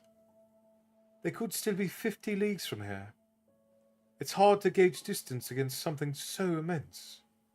Wouldn't they be the perfect hiding place for the elves or the Varden? You can hide more than elves and Varden, he stated. Entire nations could exist in secret there, hidden from the Empire. Imagine living with those behemoths looming over you. He guided Snowfire and Murtaugh and pointed, grinning. What? Grunted Murtaugh, scanning the land. Look closely, urged Eragon. Murtaugh peered closely at the horizon. He shrugged. What? I don't... The words died in his mouth and gave way to the slack-jawed wonder. Murtaugh shook his head, muttering, That's impossible. He squinted so hard that the corners of his eyes crinkled. He shook his head again. I knew the Beorn Mountains were large, but not that monstrous of size. Let's hope some animals live there and aren't in proportion to the mountains, said Eragon lightly. Murtaugh smiled. It'll be good to find some shade and spend a few weeks in leisure. I've had enough of this forced march. I'm tired too, admitted Eragon. But I don't want to stop until the elf is cured, or she dies. I don't see how continuing to travel will help her, said Murtaugh gravely. A bed will do her more good than hanging underneath Saphira all day. Eragon shrugged. Maybe. When we reach the mountains, I could take her to Serta. It's not that far. There must be a healer there who can help her. We certainly can't. Murtaugh shaded his eyes in his hand and stared at the mountains. We can talk about it later. For now, our goal is to reach the Beors. There, at least, the Razak will have trouble finding us, and we'll be safe from the Empire. As the day wore on, the Beor Mountains seemed to get no closer, though the landscape changed dramatically. The sand slowly transformed into loose grains of reddish hue to hard-packed, dusky cream dirt, and in places the dunes were ragged patches of plants and deep furrows in the ground where flooding had occurred. A cool breeze wafted through the air, bringing welcome refreshment. The horses sensed the change of climate and hurried forward eagerly. When evening subdued the sun, the mountains' foothills were a mere league away.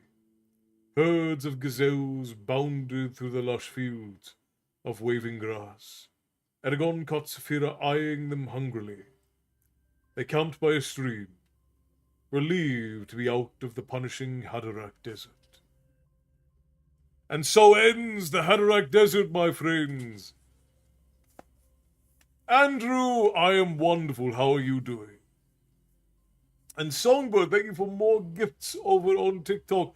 The Go Popular, the Tavern Gift, the Roses, the Community Heart, the Shard of Hope, and the Match Time. Thank you kindly. I appreciate you for your generosity.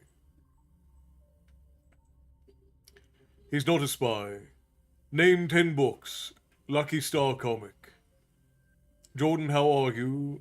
My remote died. Your remote died? What are you guys doing? It seems like the three of you know each other and you're having a bit of a run of it, which is fine. Gotta keep you hydrated. I appreciate you very much for it. Thank you kindly, Songbird. Tips to the tavern keeper always appreciated. Your controller died. Were you watching? Were you watching the tavern on a PlayStation or an Xbox or something? All right. I do think that we have. Let's see. Because I don't want to run ads again tonight. So we've got 15 minutes. I think that we can easily get through another chapter before we have to end up for the night. Yeah, we got 10 pages of the next chapter. What do you guys think? Is it too late or should we go through another 10? I can probably get through 10 pages in about 30 minutes. He's playing on Xbox. Ah, I see. Well, plug in your controller.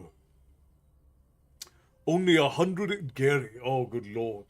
It was in the 90s here today and that was too much.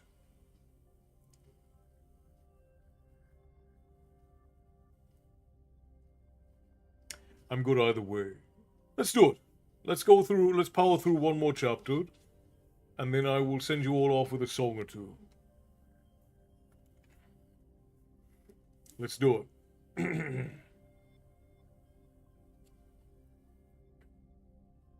That's perfectly alright, Milo. I know it's late. If you end up falling asleep, fall asleep. That's part of what Storytime is here for, to help you all fall asleep.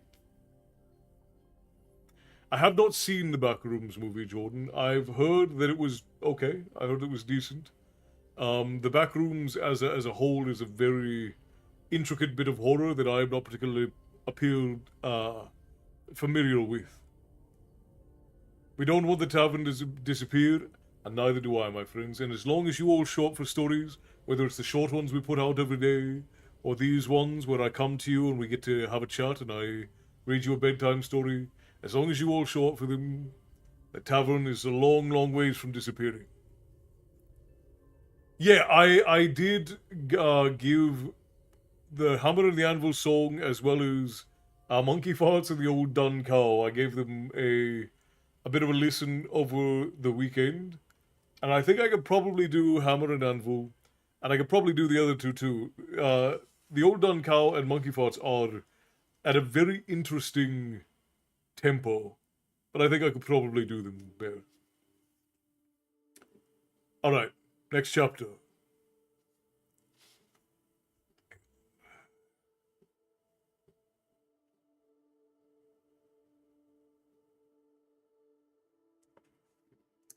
A path revealed. Fatigued and haggard, but with triumphant smiles, they sat around the fire congratulating each other. Saphira crowed jubilantly, which startled the horses. Eragon stared at the flames. He was proud that they had covered roughly 60 leagues in 5 days. It was an impressive feat, even for a rider able to change mounts regularly. I'm outside the Empire. It was a strange thought. He had been born in the Empire, lived his entire life under Galbatorix's rule, lost his closest friends and family to the king's servants, and had nearly died several times within his domain. Now, Eragon was free.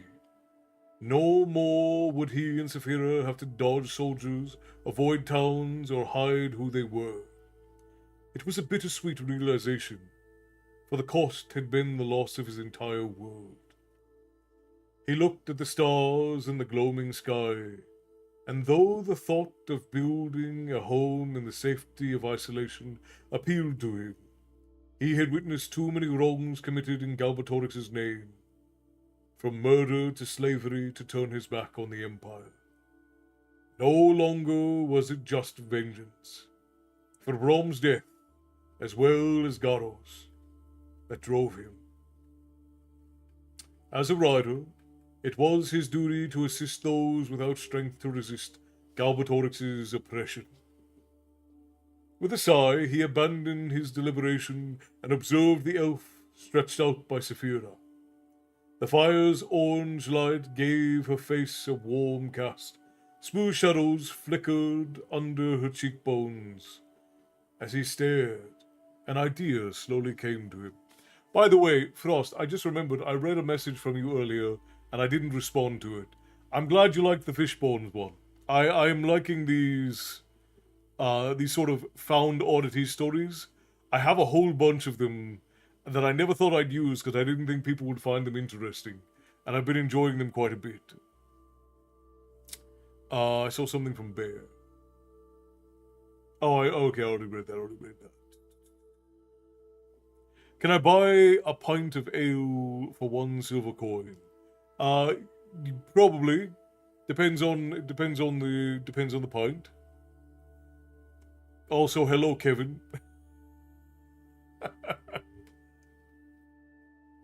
Yo, Andrew, you guys are silly, but you're fun, so you're all right. As long as you keep it in good spirits, you're fine.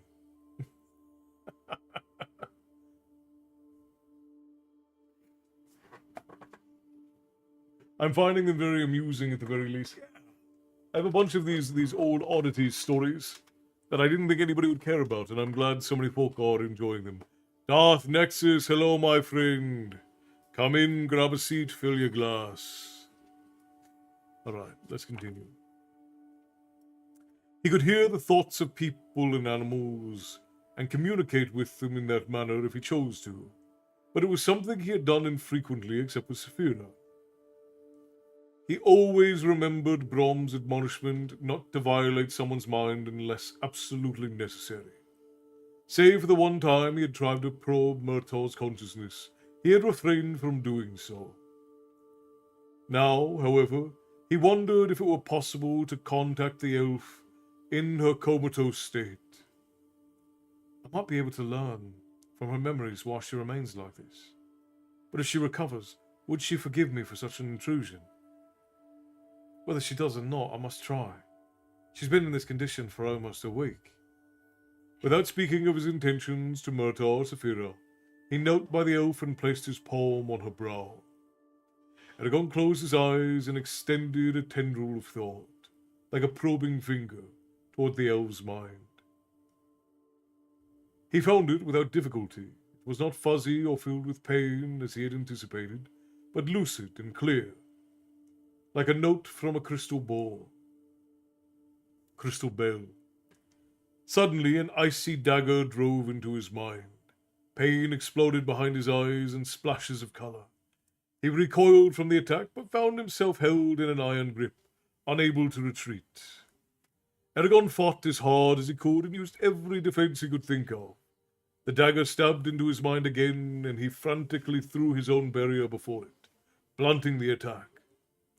The pain was less excruciating than the first time, but it jarred his concentration. The elf took the opportunity to ruthlessly crush his defenses. A stifling blanket pressed down on Eragon from all directions, smothering his thoughts. The overpowering force slowly contracted, squeezing the life out of him bit by bit, though he held on, unwilling to give up. The elf tightened her relentless grip even more, so as to extinguish him like a snuffed candle. He desperately cried in the ancient language, Ekae freke, unshotugal. I am a rider and friend.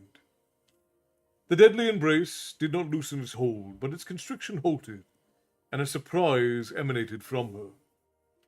Suspicion followed a second later, but he knew she would believe him. He could not have lied in the ancient tongue. However, while he had said he was a friend, that did not mean he meant her no harm. For all she knew, Eragon believed himself a friend, making one statement true for him, though she might not consider him one. The ancient language does have its limitations, thought Eragon, hoping that the elf would be curious enough to risk freeing him. She was. The pressure lifted and the barriers around her mind hesitantly lowered. The elf warily let their thoughts touch like two wild animals meeting for the first time. A shiver ran down Eragon's side. Her mind was alien. It felt vast and powerful, weighted with memories of uncounted years. Dark thoughts loomed out of sight and touch, artifacts of her race that made him cringe when they brushed his consciousness. Yet, through all the sensations, shimmered a melody of wild, haunting beauty that embodied her identity. "What is your name?" she asked. Speaking in the ancient language, her voice was weary and filled with quiet despair. "Eragon, and yours?" Her consciousness lured him closer, inviting him to submerge himself in the lyric strains of her blood. He resisted the summons with difficulty, though his heart ached to accept it. For the first time, he understood the fey attraction of elves. They were creatures of magic, unbound by the mortal laws of the land, as different from humans as dragons were from animals. "Arya, why have you contacted me in this manner? Am I still a captive of the Empire?" "No, you're free," said Eragon. Though he knew only scattered words in the language, he managed to convey, "I was imprisoned in Gilead like you, but I escaped and rescued you. In the 5 days since then, we've crossed the edge of the Haderach Desert, and are now camped near by the Bayol Mountains. You've not stirred nor said a word in all that time." "Ah, so it was Gilead." She paused. "I know that my wounds were healed. At the time, I did not understand why. Preparations for some new torture, I was certain. But I now realize it was you." Softly she added, "Even so, I have not risen and you are puzzled." "Yes. During my captivity, a rare poison, the Shilk Nabrak, was given to me, along with a drug to suppress my power. Every morning, the antidote for the previous day's poison was administered to me, by force if I refused to take it. Without it, I will die within a few hours, and that is why I lie in this trance. It slows the Skilna Brak's progress, though it does not stop it. I contemplated waking for the purpose of ending my life and denying Galbatorix, but I refrained from doing so out of hope that you might be an ally." Her voice dwindled off weakly. "How long can you remain like this?" asked Eragon. "For weeks, but I'm afraid I haven't that much time. This dormancy can not restrain death forever, and I can feel it in my veins even now. Unless I receive the antidote, I will succumb to the poison in 3 or 4 days." "Where can the antidote be found?" "It exists only in 2 places outside of the Empire, with my home people and with the Varden. However, my home is beyond the reach of Dragonback." "What about the Varden?" "We would have taken you straight to them, but we didn't know where they were. I will tell you, if you give me your word that you will never reveal their location to Galbatorix or to any who serve him. In addition, you must swear that you have not deceived me in some manner, and that you intend no harm to the elves, dwarves, Varden, or the race of dragons." What Arya was asking for would have been simple enough, if they had not been conversing in the ancient language. Eragon knew that she wanted oaths more binding than life itself. Once made, they could never be unbroken. That weighed heavily on him, and as he gravely pledged his word in agreement. "It is understood." A series of vertigo-inducing images suddenly flashed through his mind. He found himself riding along the Bayol mountain range, traveling eastward many leagues. Eragon did his best to remember the route, as craggy mountains and hills flashed past.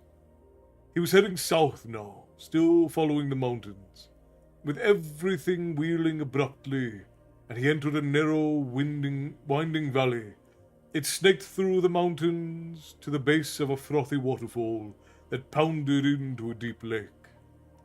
The images stopped. "It is far," said Arya. do not let the distance dissuade you. When you arrive at the lake, Kothsvamerna, at the end of the Beartooth River, take a rock, bang on the cliff next to the waterfall and cry, I varden arbdor shotogurs gatna vantna, and you will be admitted. You will be challenged, but do not falter no matter how perilous it seems. What should they give you for the poison? He asked. Her voice quavered, but then she regained her strength. Tell them to give me Tunivor's nectar. You must leave me now. I've expended too much energy already. Do not talk to me again unless there is no hope of reaching the Varden. If that is the case, there is information I must impart to you so the Varden will survive. Farewell, Eragon, rider of dragons. My life is in your hands. Ari withdrew her contact. The unearthly strains that had echoed across their link were gone. Eragon took a shuddering breath and forced his eyes open. Murtaugh and Saphira stood on either side of him, watching with concern. Are you all right? Asked Murtaugh. You've been kneeling there for almost 15 minutes. I have, asked Eragon, blinking. Yes, and grimacing, like a pained gargoyle, commented Saphira dryly. Eragon stood, wincing as his cramped knees stretched. I talked with Arya. Murtaugh frowned quizzically, as if to inquire if he had gone mad. Eragon explained. The elf, that's her name. And what is it that ails her? Asked Saphira impatiently. Eragon swiftly told them of the entire discussion. How far away are the Varden? Asked Murtaugh. I'm not sure, exactly, confessed Eragon. From what she showed me, I think it's even farther than from here to Gilead. And we're supposed to cover that in 2, 3, 4 days, demanded Murtaugh angrily. It took us 5 long days to get here. What do you want to do, kill the horses? They're exhausted as it is. But if we do nothing, she'll die. If it's too much for the horses, Saphira can fly ahead with Arya and me. At least we would get to the Varden in time, and you can catch up with us in a few days. Murtaugh grunted and crossed his arms. Of course! Murtaugh, the pack animal. Murtaugh, the horse leader. I should have remembered that that's all I'm good for nowadays. Oh, and let's not forget, every soldier in the Empire is searching for me now because you couldn't defend yourself, and I had to go and save you. Yes, I suppose I'll just follow your instructions and bring up the horses in the rear like a good servant. Eragon was bewildered by the sudden venom in Murtaugh's voice. What's wrong with you? I'm grateful for what you did. There's no reason to be angry with me. I didn't ask you to accompany me or to rescue me from Gilead. You chose that. I haven't forced you to do anything. Oh no, not openly. What else could I do but help you with Razak, and then later at Gilead? How could I have left you with a clear conscience?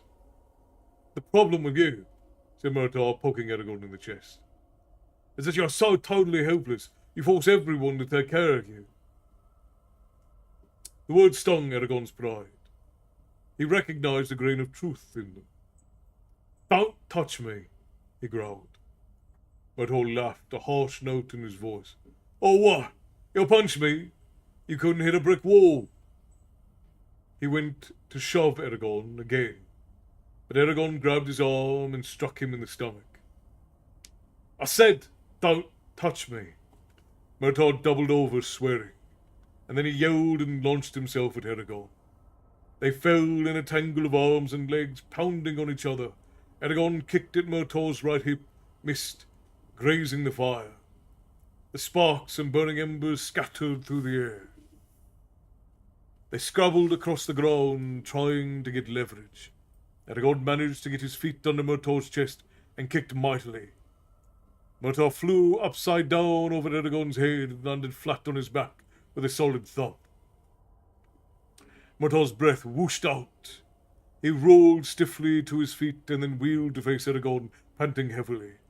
They charged each other once more. Saphira's tail slapped between them, accompanied by a deafening roar. Eragon ignored her and tried to jump over her tail, but a taloned paw grabbed him in midair and flung him back to the ground. Enough!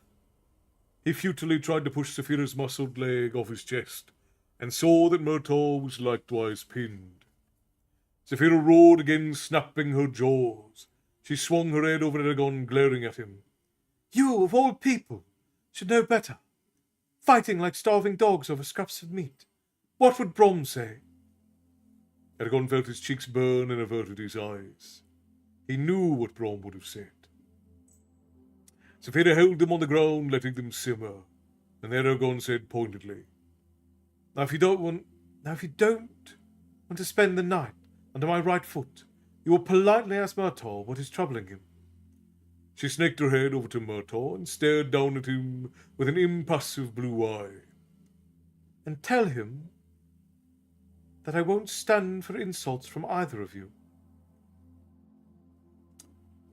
Won't you let us up?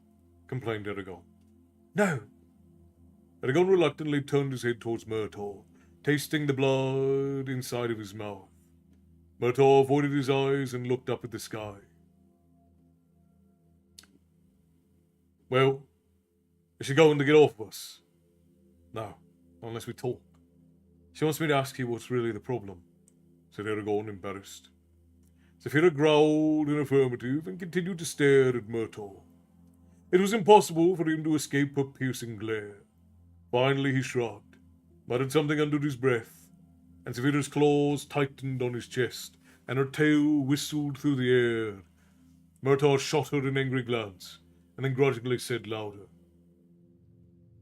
I told you before, I don't want to go to the Varden. Eragon frowned. Was that all that was the matter? Don't want to or can't? Murtaugh tried to shove Saphira's leg off him, then gave up with a curse. Don't want to! They'll expect things from me I can't deliver. Did you steal something from them? I wish it was that simple. Eragon rolled his eyes, exasperated. What is it then? Did you kill someone important or bed the wrong woman? No! I was born, said Murtaugh cryptically. He pushed at Saphira again, and this time she released them both. They got to their feet, and under her watchful eye brushed the dirt from their backs. You're avoiding the question, Eragon said, dabbing his split lip. So what? Spat Murtaugh as he stomped on the edge of the campfire. After a minute, he sighed. It doesn't matter why I'm in this predicament, but I can tell you that the Varden wouldn't welcome me, even if I came bearing the king's head. Oh, they might greet me nicely enough and let me into their councils, but trust me, never. And if I were to arrive under a less fortuitous circumstance, like the present one, they'd likely clap me in irons. Won't you tell me about these? Asked Eragon. I've done things I'm not proud of too, so it's not as if I'm going to pass judgment. Murtaugh shook his head, slowly, eyes glistening. It isn't like that. I haven't done anything to deserve this treatment, though it would have been easier to atone for if I had. No, my only wrongdoing is existing in the first place. He stopped and took a shaky breath. You see, my father. A sharp hiss from Saphira cut him off abruptly. Look! They followed her gaze westward. Murtaugh's face paled. Demons above and below. A league away or so, parallel to the mountain range, was a column of figures marching east. A line of troops 100 strong stretched for nearly a mile. Dust billowing from their heels, their weapons glinted in the dying light. A standard-bearer rode before them in a black chariot, holding aloft a crimson banner. It's the Empire, said Eragon tiredly. They found us, somehow. Saphira poked her head over her shoulder and gazed at the column.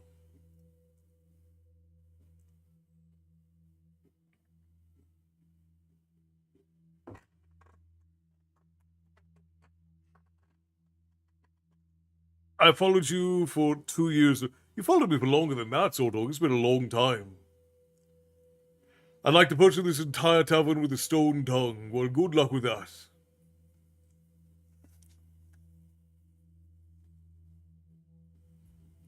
Calm down now, boys. You can be rowdy, but don't be inappropriate. Over on the YouTube portal.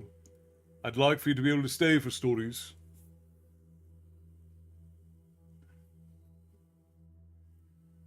Nicholas, hello! Good to see you. Welcome in. Hope I haven't missed anything. No, it doesn't seem that I have. But don't look so upset this while we're here, right? You're doing your best. You see, your best is just a bit behind, right, Brandon? Who is Brandon?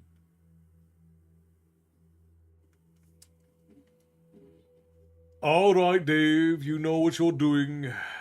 And now I have to mute you. I gotta put you in timeout. We'll say I'll put you in a 5-minute timeout. If you calm down, you'll be allowed to come back.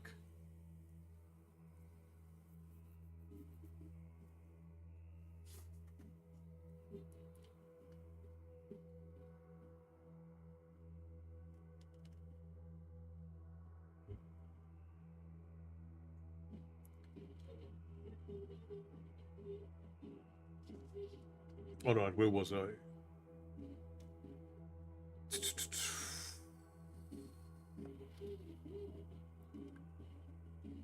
Yes, those are Urgles, not men, said Murtaugh.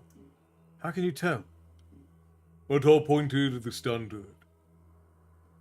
That flag bears the symbol of the Urgle chieftain.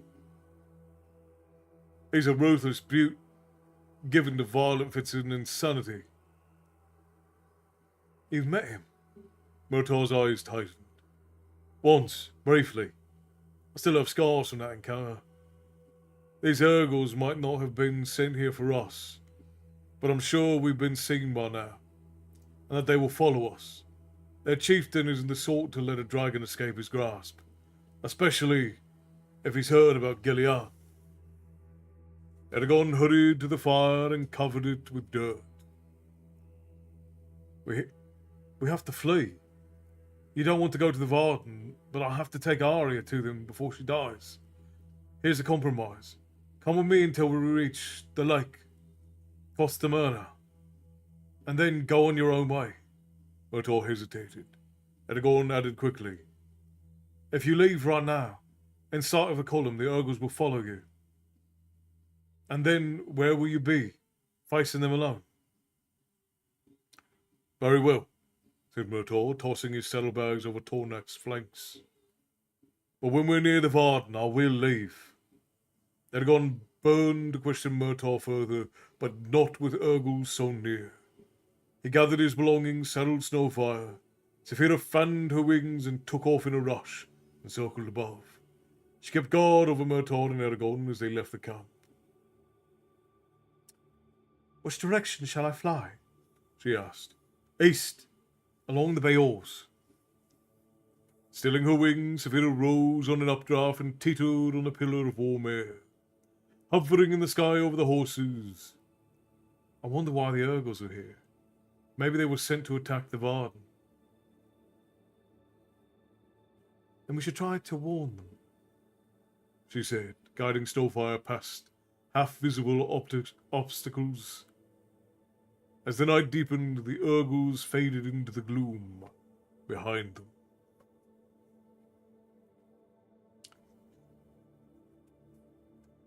And so ends this chapter of Eragon, my friends.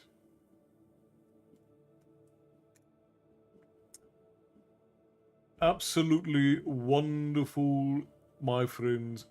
Hell of a night. We did good this evening. If you've got silver, bring it to me, chicken nuggets. If you've got silver, bring it to me.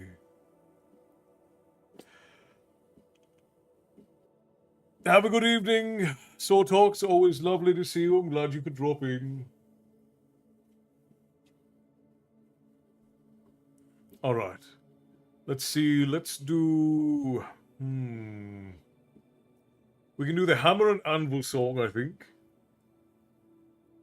And then I will do. If Bear is still in, I'll do Monkey Farts for him. Thank you for the amazing story, Castle. Just sitting here on YouTube for a spell. I appreciate you. Matty, appreciate you. Gotta go, get settled for bed. Good night, everyone. Kelsey, it's always lovely to see you. I had a bearded dragon named Eragon. He was a rescue. He passed in 2015. Wow, some time ago. Good night, Songbird. Thank you for all of the gifts and tips to the Tavern Keepers. Always appreciated. Is the bear still eating?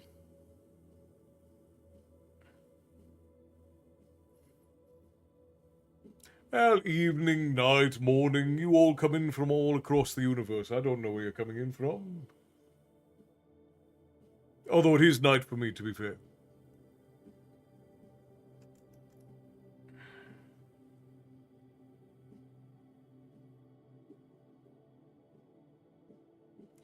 I mean, I guess technically it's night.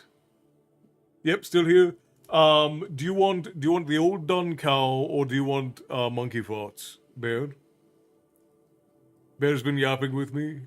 He is a great conversationalist. I'll give him that.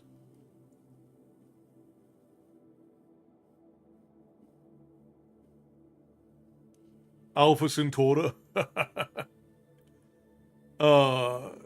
I'm usually here until stumps, which I appreciate, Bear. Do you want monkey farts or the old dun cow? Because I'm gonna do one of them, and then I'm gonna do the hammer and anvil song.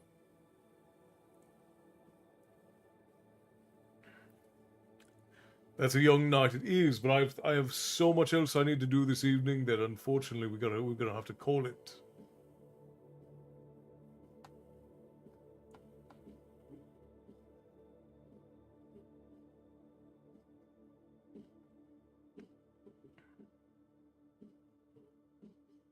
Monkey farts. All right, you'll have it.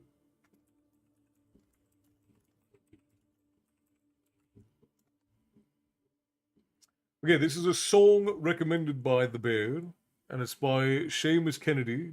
It's called Monkey Farts.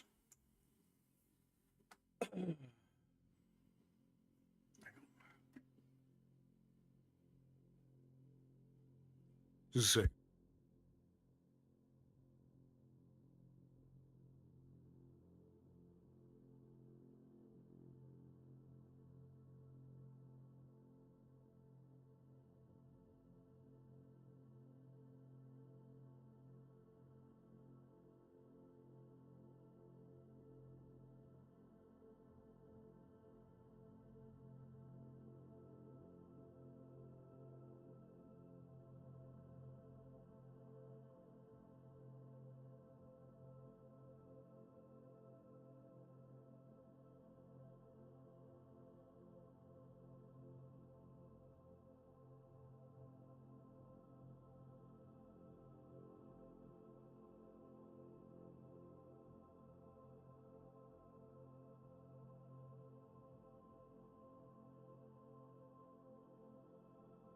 Good night, Frost, as well, brother.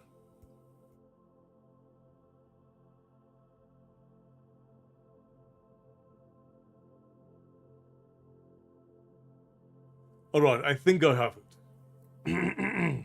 First time ever trying. That's a silly question. Who is the best meat pies in the UK? I would not be able to tell you, Bobby. I did not do a whole lot of eating out when I lived with my grandfather. Almost every meal I had with my grandfather was eaten at home. So I really couldn't tell you. Okay. So this is a light little bar song called Monkey Farts. Okay. My father came here from his home in Ireland. He was quiet, but they said that he was wise. He and my mother did their best, gave us a home and all the rest, but to talk to us he never had the time.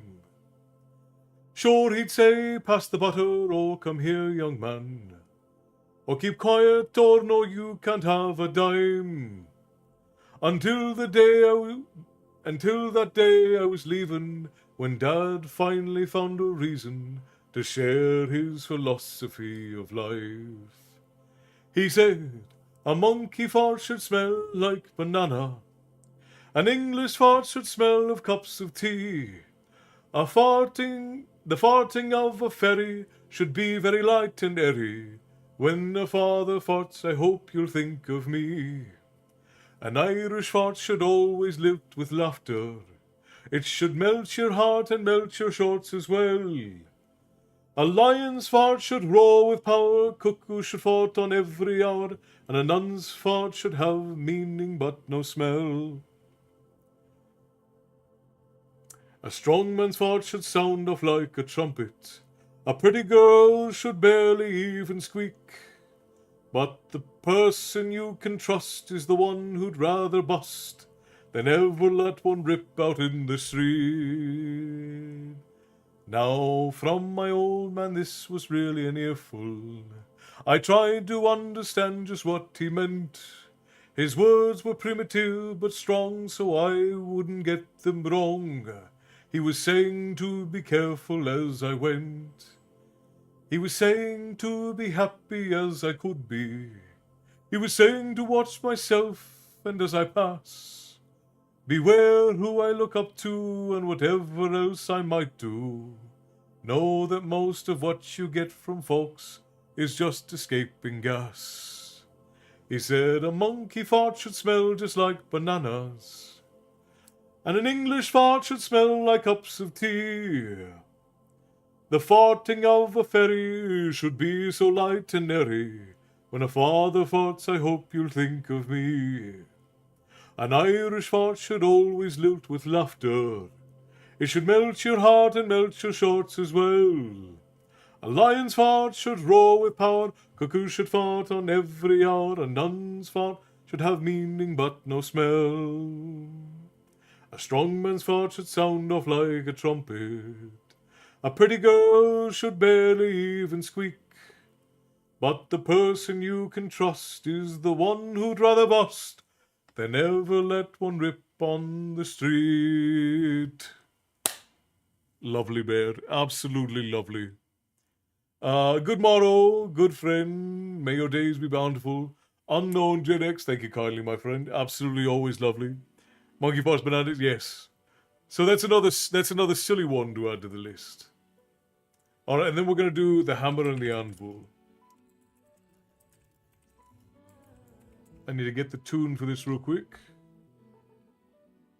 And then we'll do it. Give me just a second.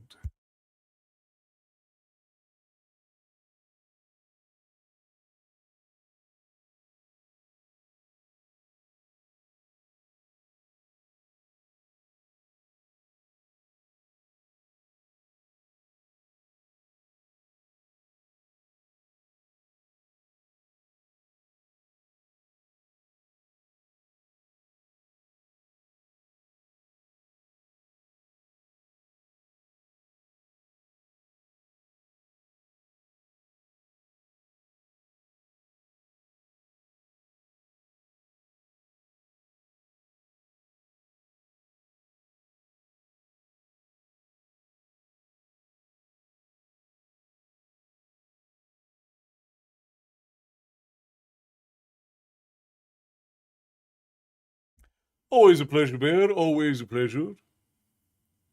You know I'm always up for a good silly barroom shanty, to be sure. Alright. I thought I'd make a horseshoe and asked my hammer thus. He said, I'll ask the anvil what you require of us. The hammer asked the anvil, and she at once agreed that they should meet together in the way that I decreed. And the sparks are a-flying, passion strong.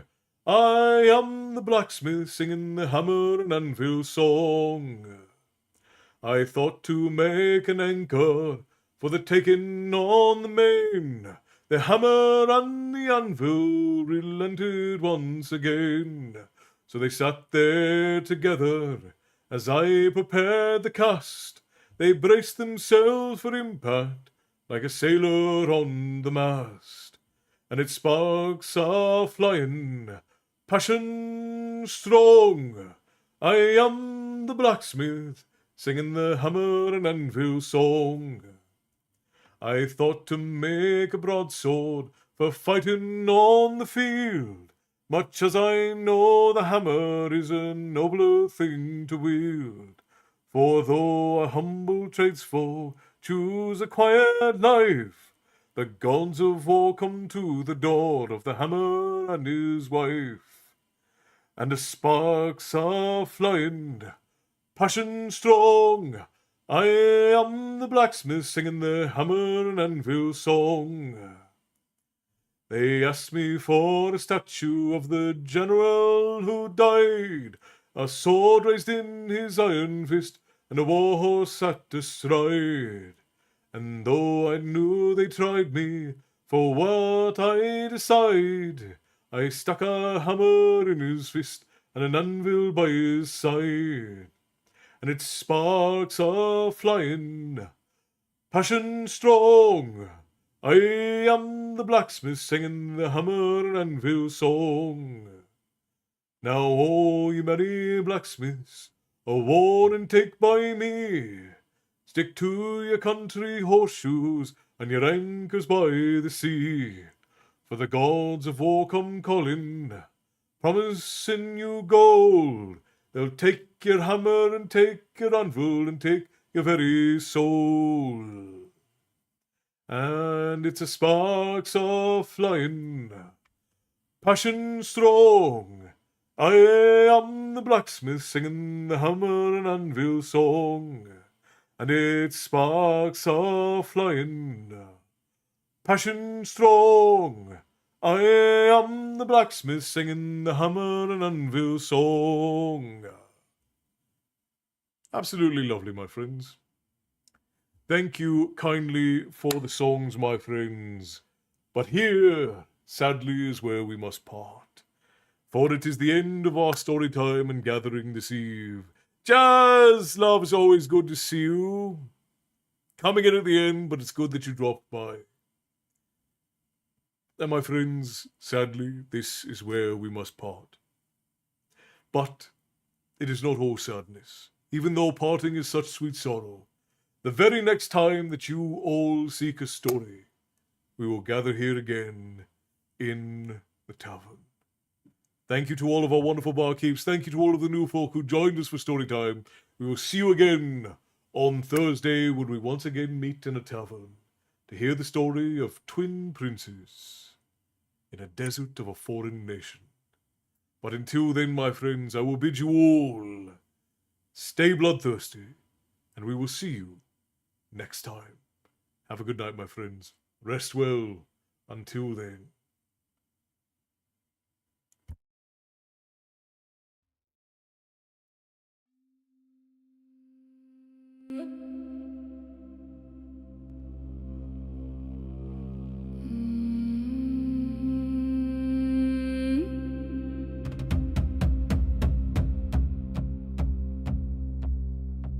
The fire smokes black when she walks through the door, a shadow that stretches across the stone floor. She carries the staff, she carries the sight, a piece of the morning in the heart of the night. Satan, Satan, Satan, Satan, Satan, Satan. The staff hits the wood where the kings used to stand. Fate is a needle in a trembling hand. You asked for the rune, you asked for the flame, but you're too weak to carry the weight of your name.